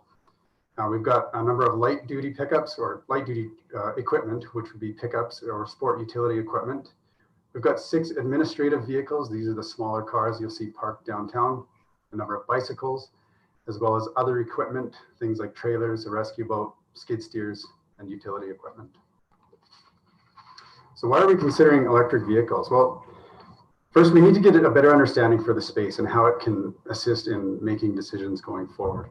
We also need to look at the infrastructure that is required. So you may think you can just go buy an electric vehicle, but there are other things to consider, like charging stations associated with it. There are some long-term cost savings over conventional ICE or internal combustion engines. And there are a number of rebate opportunities, $14,000 of which is from the Municipal Climate Change Action Center. And then there's a $5,000 rebate program from the Incentives for Zero Emissions Vehicles, which is a Transport Canada program. And last point is we simply need to start thinking this way and how we can explore and implement a more sustainable fleet operation, keeping pace with industry shifts and aligning ourselves with government targets. So at this point, I'm just going to pass my slide presentation over to Amy Fournier, who will finish off with some of the results. Good afternoon, Mayor Borman and members of council. Just permit me a moment here, please, while I get the presentation back up and running.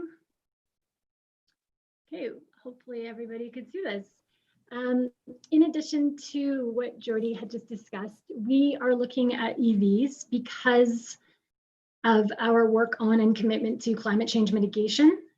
Even with the carbon intensive electricity grid that we have here in Alberta, EVs are an important GHG reduction strategy. In our 2018 climate action plan, we have actions to both look at EVs in our fleet as well as look at how we support EVs in the community. There are also the more localized benefits, including reduced air pollution and reduced noise pollution. And these are particularly important when we're considering vehicles and equipment that will be used indoors. From a leadership perspective, EVs in our fleet enable us to walk our talk. Having EVs being used for town business and building out the visible charging infrastructure in the community to support those Also helps to normalize EVs in the broader community and help demonstrate that they are a viable transportation option. So we undertook the fleet feasibility study because we wanted to have good information to help us make informed decisions ahead of when vehicles were coming up for replacement. The timing also worked well with the Municipal Climate Change Action Center's Electric Vehicles for Municipalities program. So through this program, there was matching funding to conduct a feasibility study. The town of Canmore provided $5,000 and MCCAC provided another $5,000. MCCAC also provided the study requirements and the guidance on the analysis, which helped us be confident that we weren't going to be missing out on important questions. They pre-vetted a number of consultants as well to do this work. So from MCCAC's list of pre-approved consultants, as well as our own procurement process, ATCO was selected to undertake the study, and we've been working with them since May to do this work. At this time, I just wanted to say a quick thank you to MCCAC for the funding and all the support that they're providing to municipalities who are doing this work. I also want to say thank you to ATCO and the team there for the significant amount of time and effort that they put into this study, as well as a number of town staff who helped with the data collection and information that was needed to do the work. The study was able to provide us with a fairly robust cost-benefit analysis for the handful of vehicles that we were looking at that are coming up for replacement soon. It also, and perhaps most importantly, really dove into the charging aspect and looked at the different options for charging, as well as the costs and implications of those. And lastly, it provided us with a bit of a look forward as to what kind of EVs are anticipated to be coming onto the market in the next few years, and things that we should be looking out for as we are planning for future EV transition.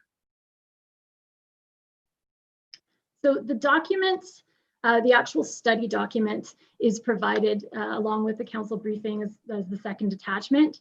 But if I had to distill that 60+ page report into the key learnings or key takeaways, I would say that these here are those. So firstly, it absolutely makes sense with the rebates that are available from MCCAC and the federal government to transition our vehicles for the passenger fleet or administrative fleet to EV models instead of buying new ICE models.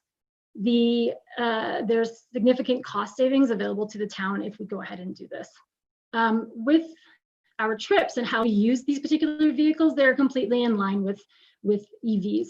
So that means that most of our trips are short, they tend to be local and well within the range of an electric vehicle. There are absolutely cases where we are going on overnight trips or much longer trips, but those tend to be in destinations where there's EV fast charging en route to those destinations. In some cases, there are a number of vehicles and equipment where there are electric options coming onto the market, but it's very emergent and they're not quite there yet for enabling us to utilize them. The ATCO did a fairly deep dive looking at the base load of our electricity consumption at the facilities where we would be doing the charging, as well as how that compared to the capacity at those facilities. And the important thing for us to be mindful of with electric vehicle charging is that we don't want to contribute to setting a new peak electricity demand, because those peaks are what drives a lot of our costs that we pay for electricity. And so they provided a number of strategies for how to manage that. Lastly, when looking at charging infrastructure, there's the cost of the charging unit itself, but that's only one piece of the whole picture. There's potentially a lot of work and with labor, material that needs to be done in order to get the electricity through the charger. So in choosing locations, we really want to be mindful of limiting the amount of materials and labor that it's going to take to essentially electrify those chargers. The next four slides, what I've done is taken the summary table that's provided in attachment 1 of the council briefing and broken it out into different parts so we could get into the details. So this first one shows the vehicles that ATCO is recommending that we transition to when replacing them, so that we should move to EVs as opposed to replacing them with another internal combustion engine. So these are their recommendations. And you can see that with the rebates that are available from MCCAC and the federal government, those rebates essentially negate that upfront purchase premium for the EV models. And we're almost, in most cases, at cost parity. With the recommendations, with the rebates, the passenger vehicles, MCC provides $14,000 per passenger vehicle, but in the case of the RTV and the ICE resurfacer and other types of vehicles, it's actually a percentage of the purchase cost that they provide the rebate for. In terms of the make and models that they're recommending, that's really based on a number of considerations that ATCO looked at in things including the position of different manufacturers in the EV industry. So what kind of experience do they have? What commitments are they making in terms of future EV manufacturing? What types of, how many dealerships, where are the dealerships located for maintenance and warranty support, the options and electric vehicles, different models that they have and how those matched up to our operational needs and the vehicle types that we have right now, battery chemistry, and of course, cost. With the charging infrastructure, there's different types of charging, and I just wanted to touch on that quickly to make sure that we're all on the same page with what we're talking about. So level 1 charging is just a regular household outlet. So with the level 1 charging needs, there's no specialized equipment required. You can just plug the vehicle or equipment straight into a regular 120 volt wall outlet. Level 2 is the charging unit, for example, that we have outside of Arts Place. So this is requires 240 volts, which is the same power needs as a clothes dryer. The level 2 chargers will typically provide about, with a regular EV passenger vehicle, will provide about 20 to 40 kilometers of range per hour of charge. And then there's level 3 charging. So level 3 charging is the fast charging. So that's the type of charger that gas stations are installing. That's what Petro-Canada has. And those will charge a vehicle in about 20 to 30 minutes. Our Miners Hall parking lot installation has both level 3 and level 2 charging. So that's the different types of charging that we're looking at. So with MCCAC, they actually also provide a $2,000 rebate for charging. These costs here that are in this table, those are incorporating the rebate, a typical charging unit, as well as an estimate of the material and labor that would be required to install them on a per vehicle basis. This table is a bit of a summary that is showing the payback that we could expect. So on one hand, we have the total upfront premium. So that's including the charging infrastructure that's required, as well as any incremental cost premium over a typical ICE model for a vehicle. And then we compare that to our annual savings that are expected. So the savings come from both fuel savings as well as maintenance savings, because EVs are much simpler vehicles. They tend to require less maintenance than a regular ICE model.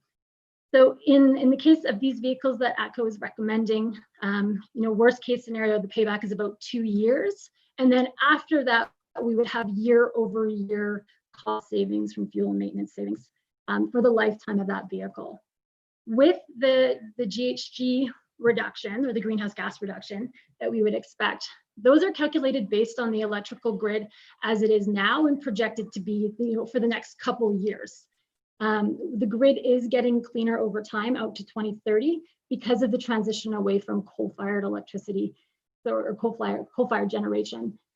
So we would expect to have additional reductions or reduce GHGs further. And this, of course, doesn't account for any renewable generation. So if we were, for example, charging at a facility or a location that had rooftop solar PV or was importing green energy, the GHGs would be further reduced. There were a number of vehicles and equipment that EV options weren't recommended for transitioning to at this time. And really those fell into three main categories. So the first would be cases where they're just sort of emerging onto the market and there's early electric models, but they're not quite there yet. However, manufacturers have committed in these areas to producing these types of vehicles over the next few years. So we expect to see options become available soonish into the future. In some cases, there are electric options. They just don't work for our operational needs. And lastly, there's electric options available, but there's just too much of a price differential, even with the rebates that are available. With timing, there are some implications of the study. So the really attractive payback is largely because of some significant rebates that are available through MCCAC especially. So this program, however, is slated to be ending around the end of 2022. That's when MCCAC has signaled that they will be winding down the program. And the federal rebate doesn't have a specific end date noted at this time. However, on their website, they do state that the budget for the federal rebate is about 75% used up. So while the federal government does have ambitious targets for EV ownership, we're not sure what the plan is once this budget has been fully subscribed. So with that, I'm going to hand it back over to Jordy to finish up. Thanks, Amy. Just last point is just a note to suggest we're trying to get a good handle on what this area looks like. We've got a number of replacements and growth opportunities coming up. We do coincidentally have some administrative vehicles that are well suited for this type of a program coming up within the next year or two. So yeah, just trying to present that information here for everyone to digest and look at as we go forward. And with that, I'll open the floor to some questions and discussion. Great, thank you both very much for your presentation. I have a couple of questions. I'm sure there's others. So trying to envision how it would work on the ground in the downtown. So the old visitor information center is proposed to be where the charger stations would be located. Would the fleet vehicles then park permanently over behind that building, or would the fleet vehicles still be in the parking lot behind Panago? Okay, so as part of the study, we took a look at what may be some optimal locations, and we may have to move some things around here. Amy, I don't know if you want to touch on some of the locations that were recommended. Yeah, the most inexpensive option for charging was along the back wall of the old visitor information center. So the idea would be that if we were to get EVs instead of ICE models, that they would need to be parked along that back wall so they could charge. So the town vehicles would be parked there permanently, or just while being charged? That would be their spot, their permanent spot. So if they're there permanently, I'm trying to understand the car share component then. If the fleet vehicle is parked there most of the time, how will the public access that charger? Right. So I'm glad you read the report. So the car sharing consideration was more included in the study because that may be an option that we want to consider in the future. So some municipalities in Canada and elsewhere have moved to a model where they're actually sharing their fleet vehicles with the public on evenings and weekends when they're not being used for town business. So that is something that we could explore in the future as we explore car sharing. I had scoped it into the study mostly because I didn't want to be in a position where we'd be precluding this opportunity if we wanted to pursue it in the future by moving to EVs. So it was kind of an additional consideration. With that location behind the old visitor information center, if we decided that we wanted to pursue car sharing with our town fleet in the future, those could still be accessed by the public. The chargers themselves would have to be set up so that we could have some control over them, charge during the evenings, or make them accessible only certain hours of the day. So there's different charging technology that would enable us to do that. They're still accessible in that location. But that's a far off consideration. Okay, so outside of that possibility, future possibility, if the fleet vehicles park there permanently, then is there any opportunity for the public to come in and use the charging station? I mean, if the parking stall is vacant for, I don't know, 2 hours while a car's off on a job, how does that work? Yeah, we would have to look at that. I think the consideration at this point and the direction that I would probably recommend at this point is that the chargers just be reserved for those vehicles. And that's how it works with MCCAC. They're just providing one charger per vehicle in terms of the rebates that they provide. And just for ease of use, especially for, we don't want to have somebody come back from a town business and not be able to get into that spot with the charger. So we'd want to reserve them for just that vehicle. I see. That helps me understand the sort of day-to-day part of it. So given the rebates are ending in 2022, presumably we'll see some recommendations coming forward in the 21 budget discussions. Right, this is all exactly part of the consideration going forward. I mean, the two cruises that the town owns, they're both up for replacement. We canceled actually one of them this past year in 2020. 2021, there's another one up. So, I mean, these are suitable options. It really comes down to what do we want to do with these vehicles, and does it make sense to replace them now? Does it make sense to utilize this funding? But exactly, we need to factor this into what's going to happen in 2021 and 22. No matter. Great, thanks. I mean, from my perspective, it doesn't make sense to miss the opportunity for a sizable rebate if vehicles are, A, the vehicles are getting closer to their replacement date, and B, it's moving us towards our climate action goals. Are there questions from other councillors? Councillor McCallum? Thank you, Mayor Barman, and thank you for your presentation. I found this really interesting, and I too enjoyed the car sharing piece at the back, because that's always something that I've had in my side eye for the future of our community. So the grants that are coming from the feds, are they just for municipalities or are they for like Joe Public? Yeah, I want one. So the federal grant is for anybody. Very good to know. We were lucky enough to get solar with our recent build on our personal home, and we doubled up our electrical panel, future proofing it. So it might be closer in the future than we think. Based on the recommendations that were provided for the cruise, the tracks, the Kubota, and the Olympia ice resurfacer, the ice resurfacer seems to be the one that actually gives us the biggest reduction for the bucks. And I'm wondering when is the plan, when are we required to replace the Olympia? When is the life cycle date? We own 3 ice resurfacers. 1 is used on the outdoor rinks and 2 are used at the rec centers. So, this conversation has to involve the users of that equipment as well as the mechanics. They are up soon. So 2022-ish is, we would work.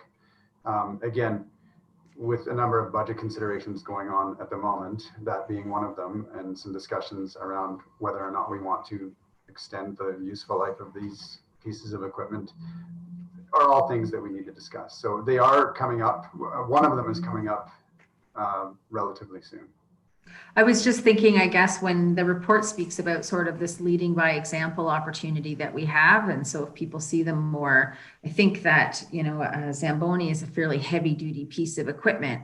And if the public can see the Zamboni work well as an electric vehicle, that too would be an opportunity, maybe a more, an interesting price point in which to capitalize on that opportunity, I guess. It's also a controlled environment in an arena, which, these are always questions that come up about what happens in the cold weather and winter. And I mean, an arena is a controlled environment year round. So. Okay, well, and then you've brought me to my next question, was that is the Zamboni meant to be just inside only, or is it an outside Zamboni as well? I think it would make best sense to look at the ones that are used indoors, just given the variety of circumstances and weather variations, and getting to and from the arenas. We would have to convert to either propane or gasoline engine at the moment, but I think it probably makes best sense to use it in indoors. Okay. But again, I got to talk to the user groups there too, like the people that are actually using them, and talking to them about that function and the mechanics, just to get deeper on that. But I think just with the controlledness of the environment that they're using it in, I think it probably makes best sense to use them in there. Okay, perfect. And then has this report had an opportunity to, has our mechanics, heavy duty or otherwise, had an opportunity to take a look at this report as well to see? Yes. So we've discussed some things with them. I've chatted with these, we have two heavy duty mechanics with the town of Canmore, as you know, and I've chatted with them about, service is always one that comes up, and what are the top, how are they serviced, especially if they're not from local dealerships, or what training do we get from the providers of this equipment, and what are the kind of high level top 5 or 10 things that we can have them learn and understand in order to fix this equipment. So, the appetite is there. It's and they have a lot of good technical knowledge, but for obviously internal combustion engines, and this is a new space that they're learning as well. So it's cool. It must be exciting. It's cool to bring this into the planning and decisions that we are doing. Yeah. Perfect. All right, that was up for my questions. Thank you so kindly. Councillor Hillstead. Thank you, Mayor Borman. Was there any consideration to go with all the Kona models, as they have a lot more range than the other ones, and they're about $3,500 more expensive, it looks like? Yes, the personal opinion on whichever route we may or may not go would be to keep them the same, just for ease of use and training and repairs and maintenance and whatnot, is to basically learn one unit as opposed to multiple units. Picking that unit is up for debate at this point. Yeah, just because the report just talks about going with either replacing the Chevy Cruises with the Hyundai Ioniqs, and then with the more SUV style cars with the Hyundai Kona. So I'm just wondering, basically the Kona just has 415 kilometer range, whereas the Ioniq only has 274. So in the report, it talks about getting 2 and 2 Ioniqs for the 2 Chevy Cruises and the 2 for the other 2 Konas for the other one. So I'm just wondering if it would make sense for all 4 just to be the Kona, so they're all the exact same vehicle and you have better range, because they're essentially slightly different prices, but not by much. Yeah, and we'd have to look at the usage behind these things, which we are getting better data with the new GPS system that we have. So yeah, I mean, it's that would make sense. Again, looking at what they are getting used for, how many out of town trips, are they used for any off-road operations? Engineering may or may not be using these from time to time, or they could. So just taking a look at what they are going to be used for, and yeah, I think that's definitely an option. Yeah, thanks. Councillor Seeley. Thank you, Mayor Borman. I'm really excited to see this. It's a direction that I hope we move forward with. My question is around, it looks like electric vehicles require less maintenance, and the battery technology has improved significantly. So what would this mean as far as longevity? Would it extend, maybe we keep vehicles for longer because they require less, and they hopefully will have a good long life? I think Amy or Will, if you guys want to comment on that. Yeah, if Will is on the line and available, we had brought Will, who was heavily involved in the study, in just in case there was some questions. So if he was able to log into Zoom and can speak more knowledgeably about that one, I would invite Will to pop up. Sure. Can everyone hear me good? Yes. Okay. Thank you, Council and Mayor, for your question. So around battery life, we did add a section in the report, section 2.7, speaking directly to battery life. MCCAC required us to assess your fleet at a 7-year lifespan, although that is not what you will expect for longevity of an electric vehicle battery.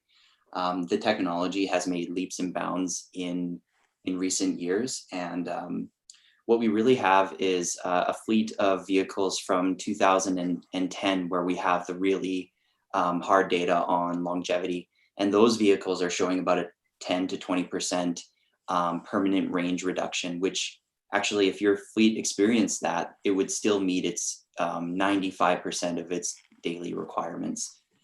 And that's with old battery technology. With today's battery technology, the permanent range degradation is assumed to be much less, though that situation hasn't borne itself out yet. So, and I don't quite understand all of the, maybe Jordy can elaborate on this, what the criteria is for replacement of your passenger vehicle fleet. I assume that at some point, it's just that the maintenance costs kind of spiral out of their the usefulness in the vehicle. And I think all vehicles are going to follow pretty much the same degradation curves, battery or not. They just, the body rusts out. Drivetrain components, or sorry, suspension components tend to wear out and require replacement. So I think those same elements still apply to electric vehicles as they do gas vehicles. But if Canmore is willing to drive vehicles that look a little bit more rusty, that's probably fine. It's a choice of the municipality. So that's what I have to say on that matter. Thank you.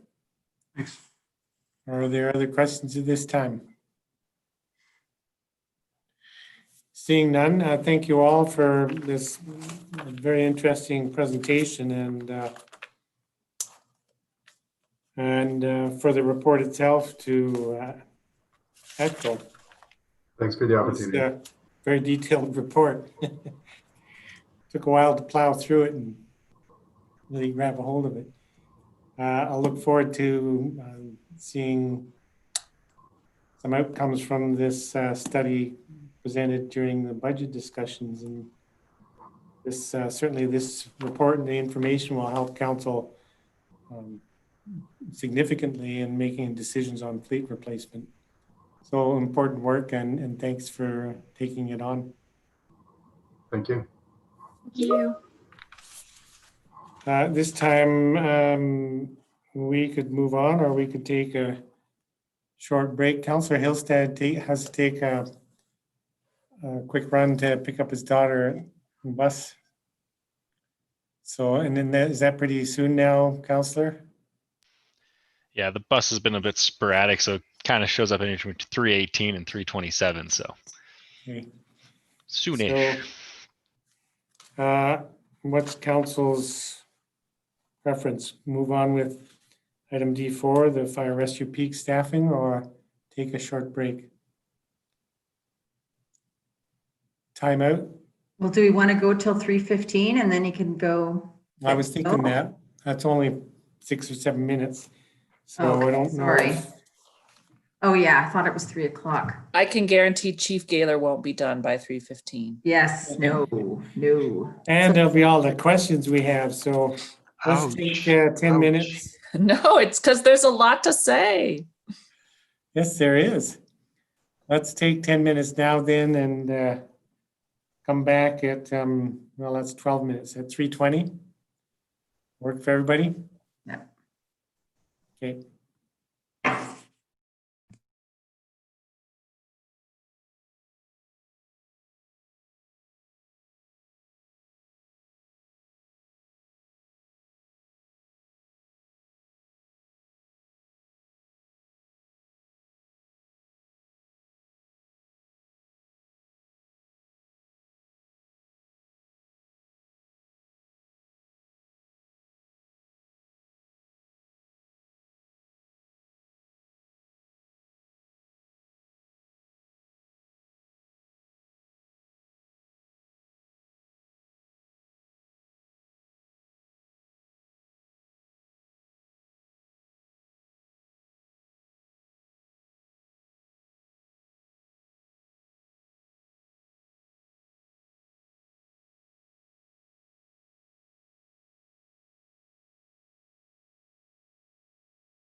I'm back.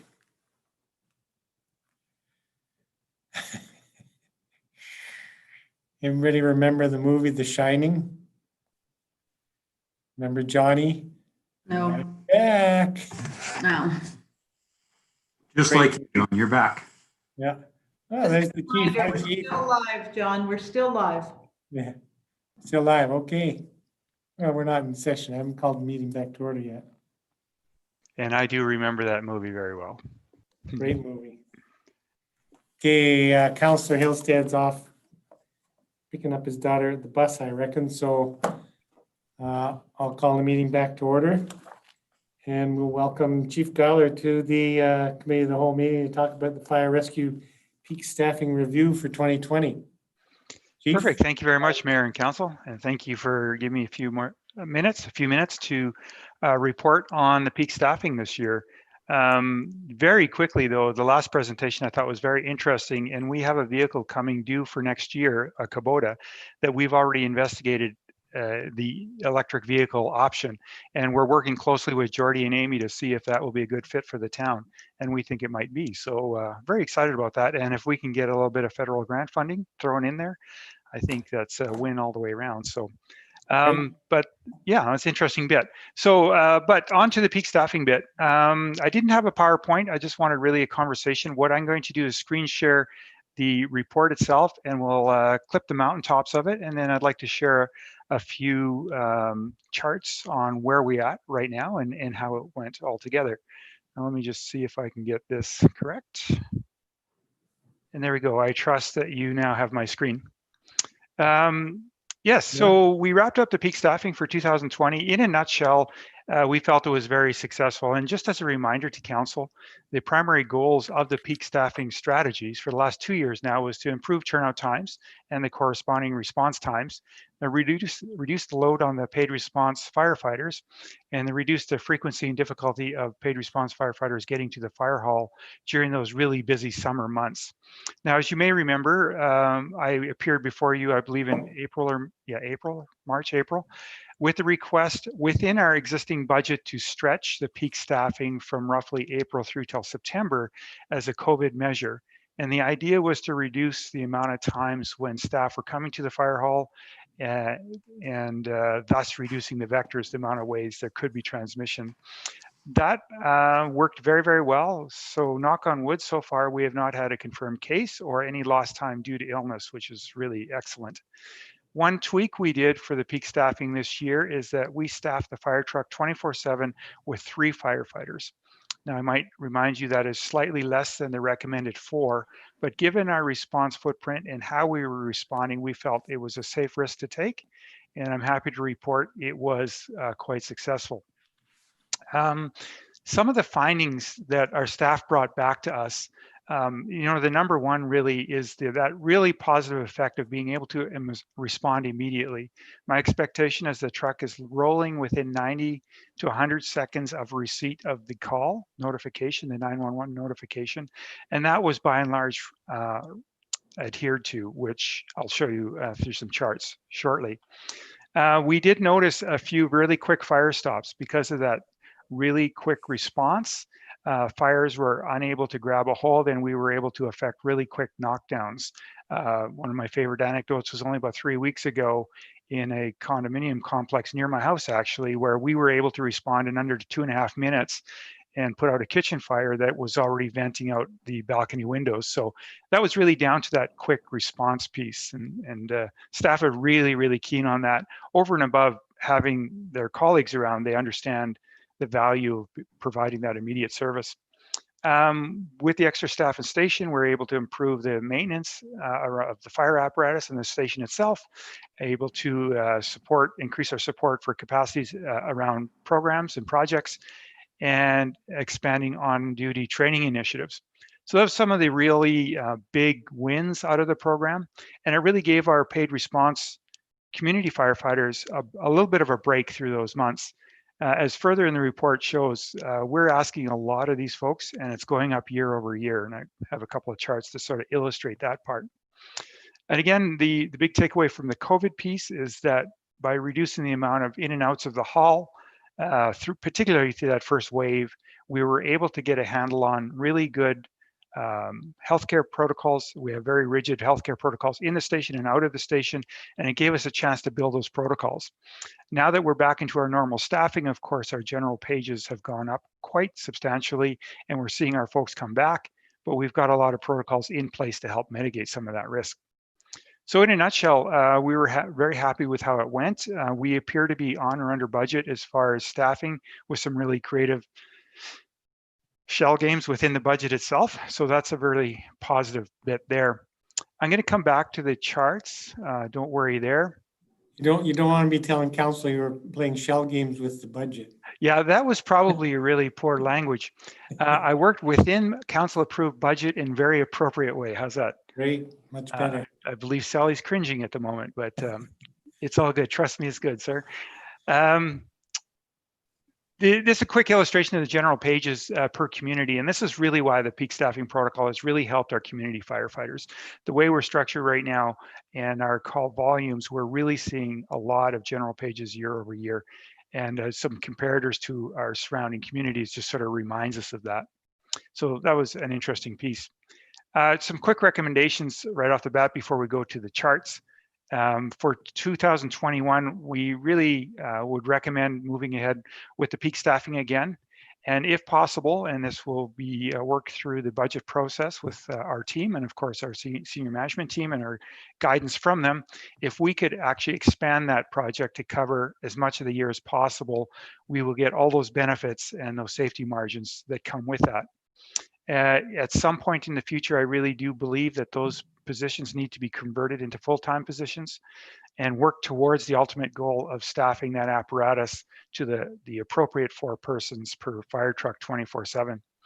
And all the anticipated benefits of that, of course, there's a major drawback, and I fully appreciate that and around the budget, but the benefits really are the significant reduction in the call volumes and the service pressure on the paid response firefighters, thus making that program more sustainable.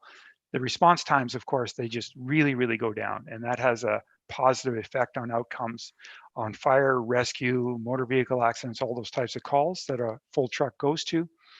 Provides a 10-minute response, which is a benchmark. There are many, but that is one benchmark we might want to look at. And it really increases the capacity within the department to support fire prevention, education, fire smart, community health programs, etc. And just a little disclaimer, and I'd love to shout out to the administration team to help me with this. We certainly acknowledge these recommendations come with a cost, and I'm making these recommendations in isolation of financial realities. And I get that. And we have a lot of really important services this town provides right across the board, and we are one of them. So these are recommendations in isolation of that. It's where I think we need to go at some point in time. But I fully understand that that comes with some caveats. I'm going to just jump screens really quickly to go to some charts to get a sense of where we're at. And there we have it.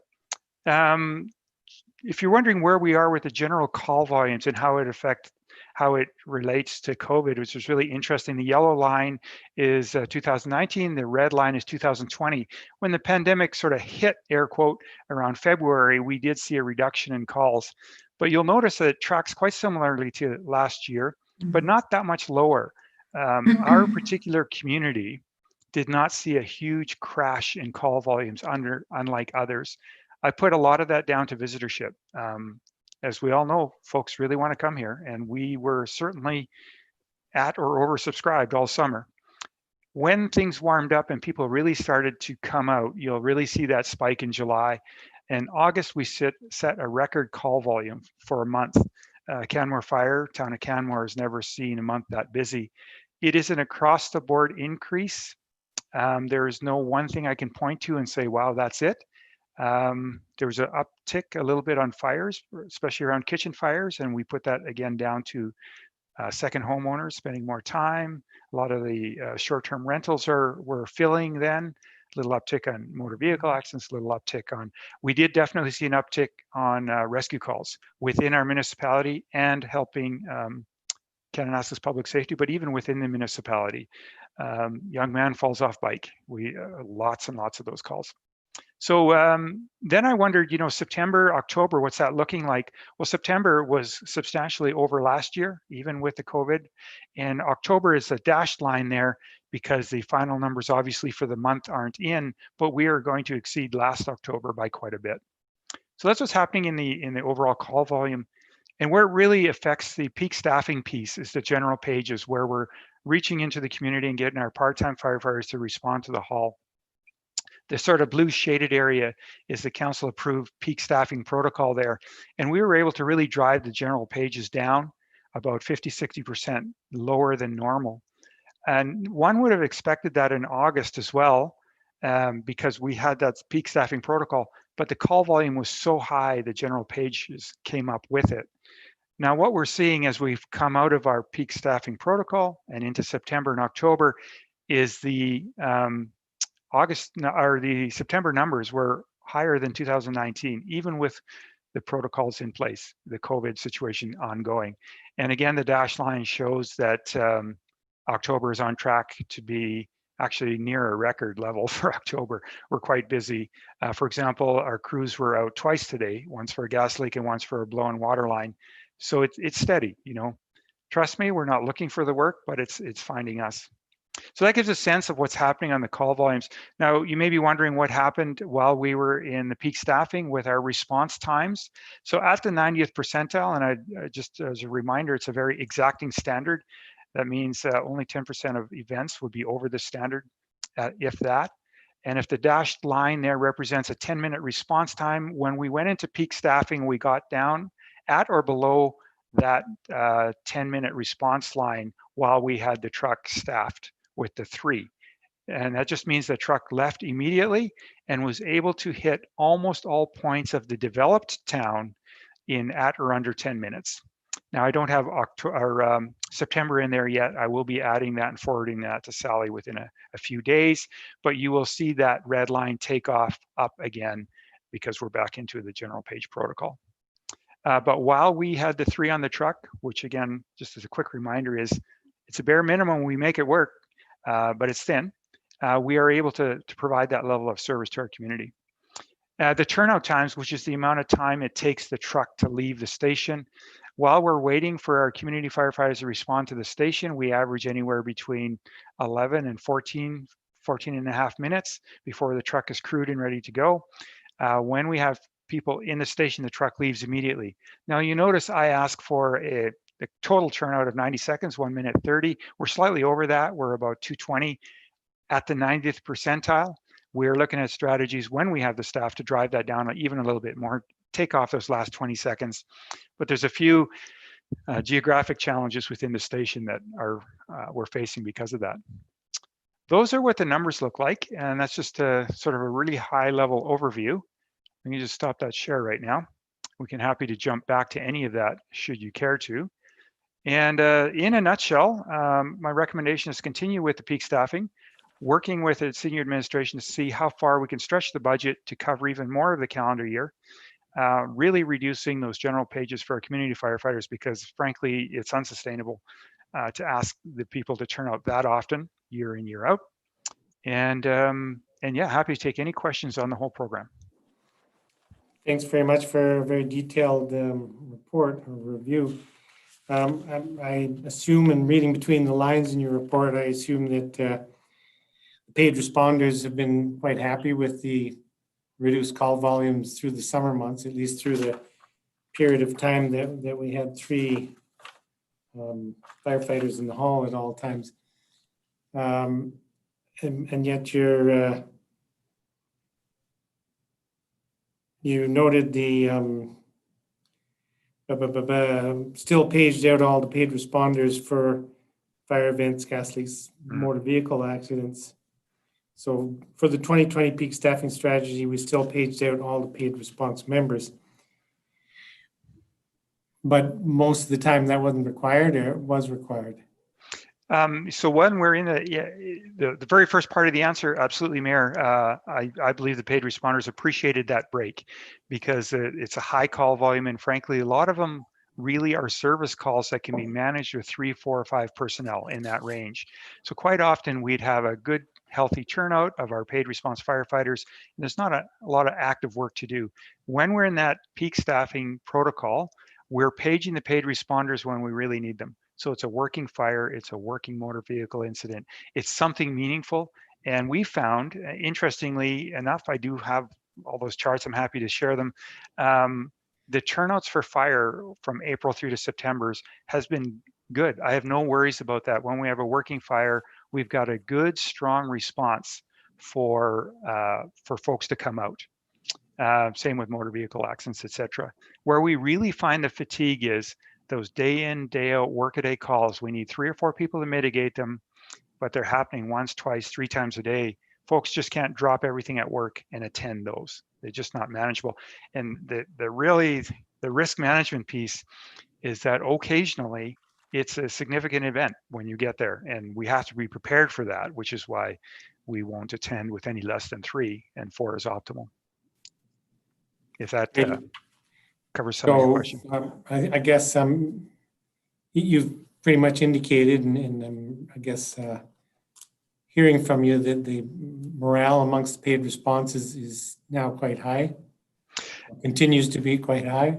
Yeah, that's a really interesting question, Mayor. I would say that's generally speaking true, but now that we're back to paging 25, 30 times a month, we're seeing that responder fatigue a little bit. What I'm hearing by and large from the staff is an upbeat, strong morale, yes, but it seems to be a little stronger when they know they're getting paged in a meaningful way. And that makes sense. There are questions from other members of council? Councillor McCallum. Thank you, Mayor Barman. Thank you, Chief, for presenting today. I just had a quick question in terms of the trending you're seeing with regards to calls and COVID. Was that something that we were seeing across the province or amongst your colleagues that you speak to across the country? Yeah, that's a great question, Councillor. Thank you. And in fact, I just had a call this morning with my provincial colleagues on that. It's very regional. Very regional. And as you can suspect, I have colleagues out in the prairies where they saw a fairly dramatic reduction in events. And I've seen some municipalities where they almost have the reverse problem, if particularly on their part-time firefighters, they weren't getting calls, you know, and there's just nothing was going on. Canmore, I would suggest, definitely is a bit of an anomaly in a good way. We saw the increase in calls, and that's not across the board. Most municipalities are holding roughly the same, or they saw a reduction due to COVID. I think mostly because all the folks that live there came to see us, frankly, and brought the odd call with them. So that is, I think it is a relatively Canmore condition. That is linked with Canmore is one of the few municipalities I know that is still actively growing despite some of the slowdowns. We're seeing, you know, additions to our population, and we're still seeing builds going. So I think those two things added together. But a bit of an unusual situation for us, yes, compared to my colleagues. Okay, thank you. Questions from members of council? Seeing none, thanks for bringing this report forward, Chief. And I think the primary message is that 3 firefighters on 24/7 work really well, and 4 would work even better. You got me, sir. Yep. That's my, again, please understand that I recognize that fits in the large picture. I am one of many, but in a nutshell, absolutely, that's my advice to council. Great. Well, thanks again for bringing the report, and please be sure to pass our thanks along to all of the firefighters, all of the firefighters for the work they've been doing. I appreciate it's been a difficult summer for the fire department, and it's reassuring to know that you're all there. Thank you very much, sir. I'll make sure to pass that along, and I'm going to take this 10 seconds to get on my soapbox. Really, really proud of this team. You have an amazing group of people it doesn't matter what role they hold here. And I'm continuously impressed with what they're bringing forward. On that note, you're going to see the fire trucks out on Halloween on the safety tours again, just to make sure the kiddies are safe. So if you're wondering, the trucks on Halloween, they'll be out again, just looking out for the kids. Great. That's good to hear. Well, thanks very much, and we'll look forward to seeing you again. My pleasure. Thank you. With that, we'll move to verbal report on the community grant program. Who's providing that? Ms. Brown. Hi there. Good afternoon, Mayor, members of council. I'm here today to share with you some details about a recently modified community grant program. So I am just going to share my screen like everybody is doing. That's right. All right.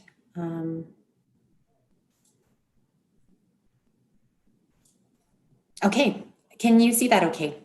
Yeah. Fantastic.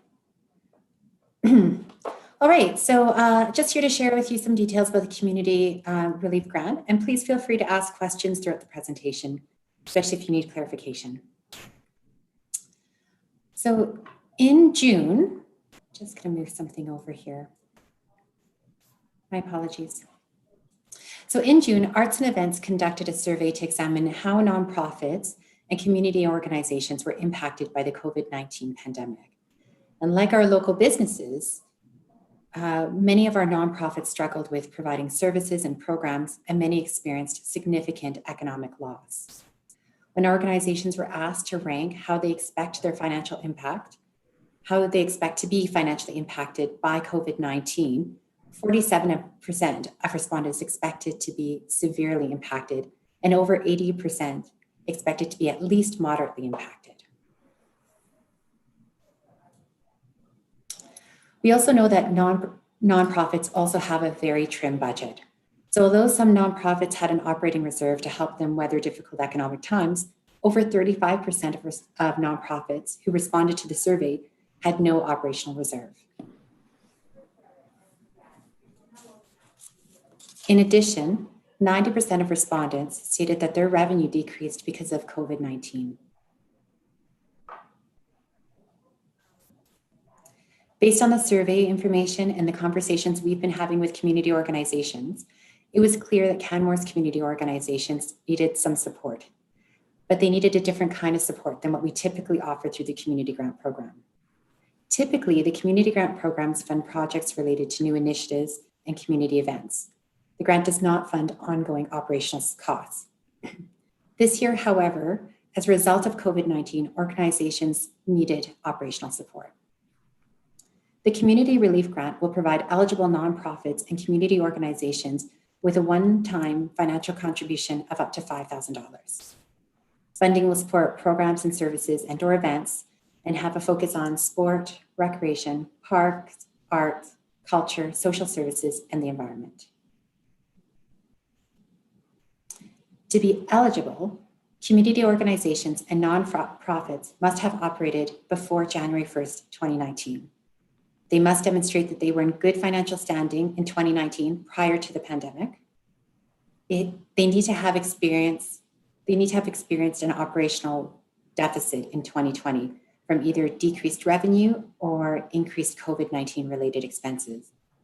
And they need to have a 2021 operational plan that adheres to public health directives and Town of Canmore policies. Like previous grants, allocation will be jointly decided by a council-appointed community grant selection committee. The committee will review and rank all eligible applicants based on economic impact of COVID-19, financial standing prior to COVID-19, the 2021 operational plan, their 2021 operational budget, ability to meet community need, and ability for the organization to adapt. The grant competition opened on October 2nd, 2020, and it closes on October 30th at noon, 2020. The selection committee will review all grants during the week of November the 2nd and meet during the week of November the 9th to adjudicate the grants. Final decisions will be made during the week of November 16th. In addition to the economic impacts identified in the June survey, additional challenges were also identified. Agencies stated that they struggled to provide services in a meaningful way. Organizations had to cancel shows, festivals, and classes. And there was and is limited availability of space for programs, services, and/or events because of the closures and the restrictions. In August, Arts and Events sent the survey out to local nonprofits and asked them what they need. Nonprofits responded that they needed support with social media, creating and delivering webinars, marketing, communication plan development, fundraising strategy development, and grant writing. Based on the survey results and the discussions with nonprofits, FCSS and Arts and Events and Recreation are all working together with the town of Banff to create a nonprofit website. Through this website, nonprofit workshops and training can be hosted on this website or advertised if they're in person. The website will also be a platform for nonprofits to connect with each other, share skills and resources, and it can also be a place for volunteers to connect with local nonprofits. The town of Banff and the town of Canmore Community Social Development often work collaboratively on Bow Valley projects. And the idea is that this website won't be a town of Canmore or a town of Banff website, it would be a community website. It's a community development, leading from behind idea. So as such, the website will be spearheaded by a town of Canmore's FCSS program, but will be maintained collaboratively by both the town of Banff and the town of Canmore. There's still more to come on this, so please stay tuned in the future. Sorry, Lisa, it's Sally. If I could just interrupt, I think it's important to be explicit about who is paying. So I'd appreciate if you could speak to that more clearly. Yeah, for sure. Thank you very much, Sally, for that reminder. So when I'm saying that town of Canmore will be spearheading it, it will be coming from our COVID relief budget, the development of this website. Ongoing maintenance afterwards will be cost shared equally by both the town of Canmore and the town of Banff. The reason we thought that we would take our turn to do this is that we see the need for our community organizations, and our nonprofits do support a lot of good programs and services. Again, I'm going to just ask you to be a bit more specific. Can you be specific about the budget amount for the website development and then the budget amount for the ongoing maintenance? That's right. So the budget amount for the website development, we're looking at just under $10,000. And the website maintenance, we are still working with the town of Banff on that one to work out those details. So those two budgets will be shared by town of Canmore and town of Banff. That's right. But the grants? No. The grants are. So the $10,000. I'm sorry. The $10,000 for the website development will be town of Canmore's and town of Canmore expense. The website maintenance afterwards will be cost shared by the town of Canmore and the town of Banff. Right. The grant funds that are dispersed would be coming from both the town of Banff and town of Canmore, specific to nonprofits that are based in our communities, or? So then the grant funding is only a town of Canmore program. So this is, these are our wraparound supports that we're looking to do to support nonprofits. The grant is a separate project than the website. So the grants will be only town of Canmore funded and for town of Canmore based community organizations. I see. And the town of Banff doesn't have anything equivalent happening?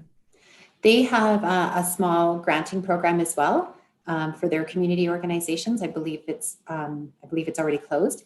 And they, like Canmore nonprofits, also have access to Banff Canmore Community Foundation and the Rotary.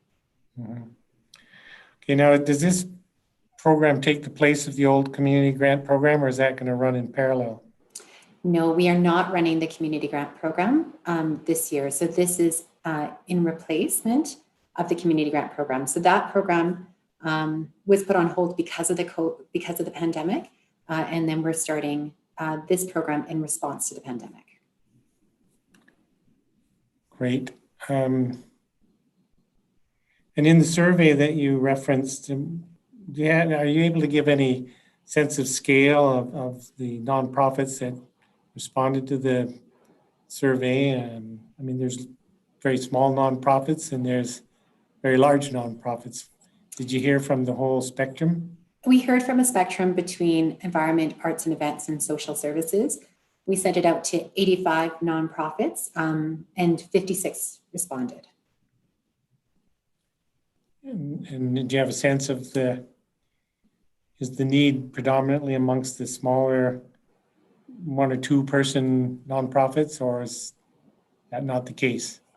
I don't have a sense of that from the survey, but just from conversations with the nonprofits that I've had conversations with, this has been an uncertain time for all nonprofits. Most of them are feeling unsure about what's going to happen economically for them in the future. So bigger nonprofits tend to have bigger expenses than smaller nonprofits. So you indicated you've had, did you say you had 50 some organizations respond to the survey? That's right, yeah. Right. And what sort of numbers have been applying to date for the grants? So I haven't gotten any applications, but I've had lots of phone calls and people asking about the grant. Typically, I don't get applications until the very end. Usually the last couple of days is when I get all the applications. Okay. Are there questions from other members of council? Seeing none. Oh, Councillor Sanford. Thank you, Mayor Barman. Just wondering what, there's going to be $5,000 maximum per nonprofit group that will be, is that what I read on one of your slides? That's right. And what's the total budget of how much do you have? So we have $80,000 in the budget. So if everybody got maximum, that would be 16 grants, I believe. And the idea was 50,000 allocated generally to events and 30,000 generally to initiatives, type social services, environment, things like that. But we're not stuck on those. We just want to see what comes in. Okay. Now, is that budget out of the COVID relief budget? This is out of the COVID relief budget. That's right. Great, because Mayor Borman asked the question about the other budget, but that's been canceled. Is that right? The community grant budget.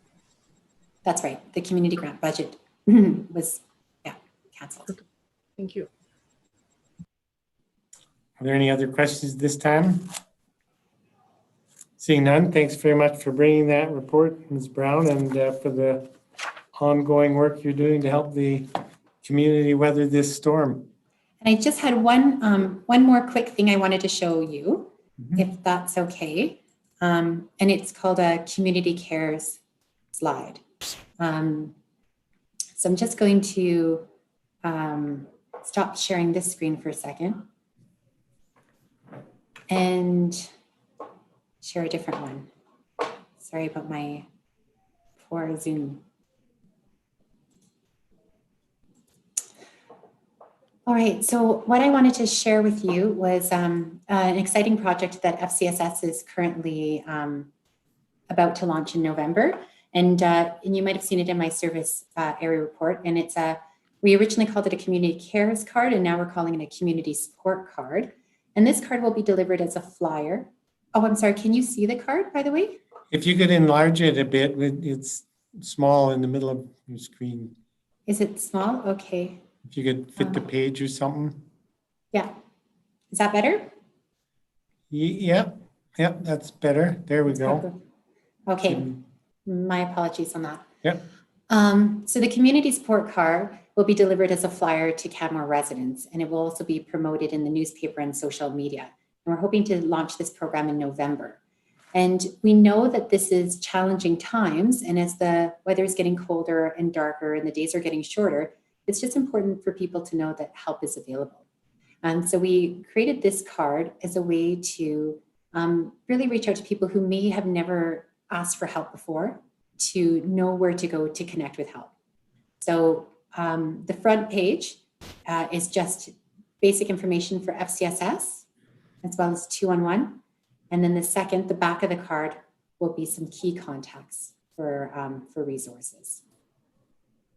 That's And I just great. wanted to share that with you. Thanks. I think that's really, really brilliant. So, and how are you distributing? We're going to be through a flyer in the mail as if it was a flyer. Great. So every mail recipient will get one. That's right. Councillor McCallum, you had a question? You asked it, so thanks. That's all. Okay. All right. Well, thanks for that bit of information. It's good to know. Thank you very much. Have a good afternoon. Thank you. I hope we do. It's almost over. The afternoon, that is. We'll move on now to item E1, council updates and the usual format. And I'll open the mic to any councillor that wants to ask a question of any other councillor specific to their report. And I see no hands up. We'll move on to item F1, the administrative update. And we'll run through it in the sort of usual format. The questions related to the report from CAO's office or municipal services.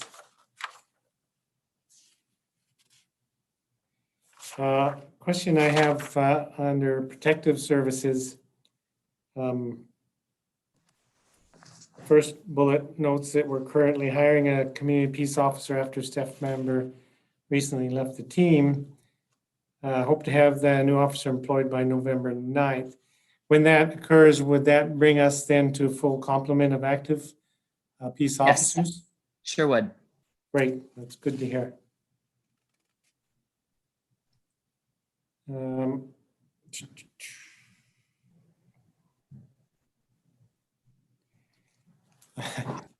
Interesting to note under corporate services, item E, that recruitment activities are happening with greater than full force. Trying to imagine what greater than full force is, but that's pretty good. I'll let them know. Pardon me? I will let them know what you said. I'm watching to see if any hands are going up. Councillor McCallum. Thank you, Mayor Barman. Under Corporate Services, Human Resources, item C, a rise in stress related to COVID-19. I'm curious if this is disappointing to hear that this is happening, but I'm wondering, have we gotten to any points where the police need to be called? Or is this just about reprimanding and tracking poor behavior from a handful of members of the public or from the public, sorry? Correct. So what we identified is that we need to be able to track actually how often this is occurring. So we are creating a better process to be able to collect that data. Up until now, we've had anecdotal information, but we certainly have seen that anecdotal rise in negative interactions. And so now we're wanting to make sure first that we can provide support to the staff who've been in those situations, but also to be able to understand how often that's happening and what we might need to do to address that differently. Thank you. That's all I had for now. Any other questions under corporate services or municipal infrastructure? I have one question in regards to under engineering services, the item B, Cougar Creek debris flood retention structure. So this report was written some time ago. It indicates the blasting will be complete in early October. So I'm assuming that's now complete. Yes, it is. It's complete. I'm curious if there's any opportunity at some point in the near future for a walking tour. It'd be interesting to see the project at this stage. Is that something that can be done? Well, I am glad you asked. I believe a tour has been set up. Let me just confirm. In November. November 5th. The afternoon of November 5th, there's a tour set up for members of council if you wish to attend. Great. And if that date doesn't work, please let me know and I can follow up with Felix and find one that does. Excellent. Yeah, that'll be pretty interesting. Thank you.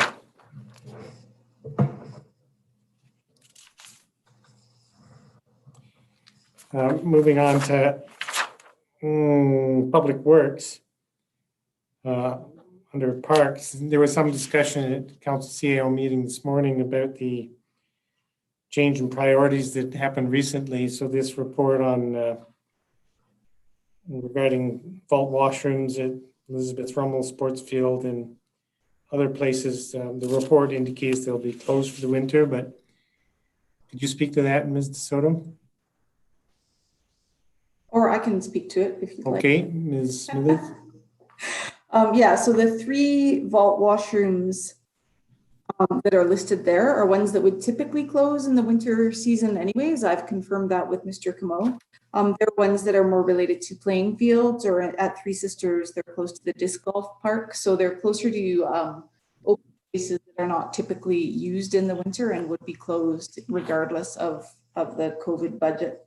And yes, as I believe Ms. DeSoto had mentioned to you in earlier today, the notes that you're seeing here reflect our work with the current budget that reflects some of the COVID related restrictions. There may be an opportunity to revisit the budget and reinvest in some of those services. But at this point, we're working with the existing council approved budget from the spring. Right, and I understand that there's likely to be a budget request coming forward to enable admin to keep those to align with, to align with some of the provincial funding that may be available to us, and then also to align with council's priorities in the 2021 budget. We'll be looking at that. Great, thank you. Well, and in the same vein, the new vault washroom at Riverside Park, I seen the concrete work there appears to be complete. Do we know when that washroom will be installed and actually functioning? Not specifically, but I can certainly follow up and get back to you with a date on that. I know it will be relatively soon. Mm-hmm. And then in terms of the functioning, again, that's going to be, we're going to need to take a look at how we allocate the operating budget that we have across some of those parks assets.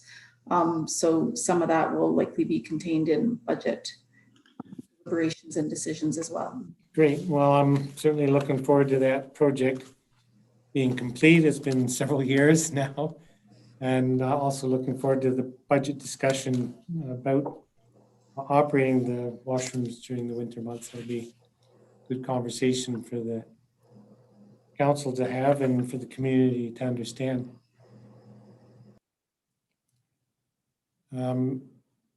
Skipping ahead, I have one other question under sustainability so it's under Public Works D, sustainability, and it references the improvements at the Quarry Lake Dog Park to delineate the off and on leash areas being complete.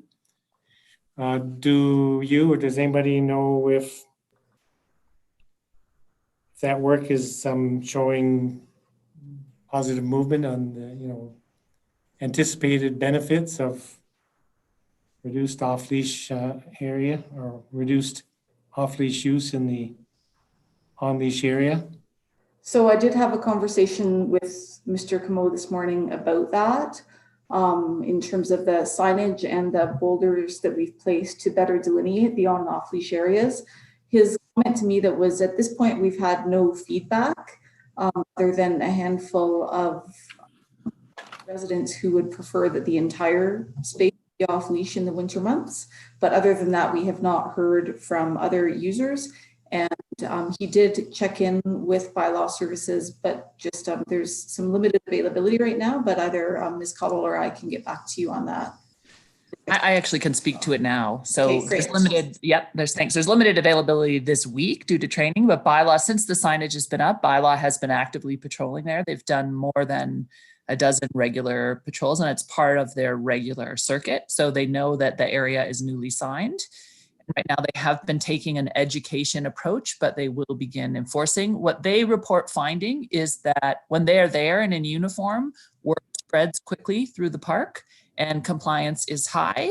What is anecdotally reported is that it's less high when they are not there. So I think we can anticipate that that will continue, but it is part of bylaw's regular circuit, and they are there having conversations and working to do education and enforcement. Great, that's good to hear. Thank you. Are there other questions from members of council on the administrative update? Any section? Seeing none, we'll move on then to item G1, the council resolution action list.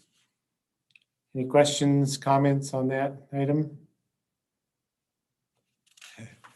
Seeing none, move on then to the last item, H1, the report from Marigold Library System. Does anybody have questions or wish to speak to this report? Who's the counselor on the library? Is that Councillor Mara? Do you have any specific comments or insight on this report? No. Okay then.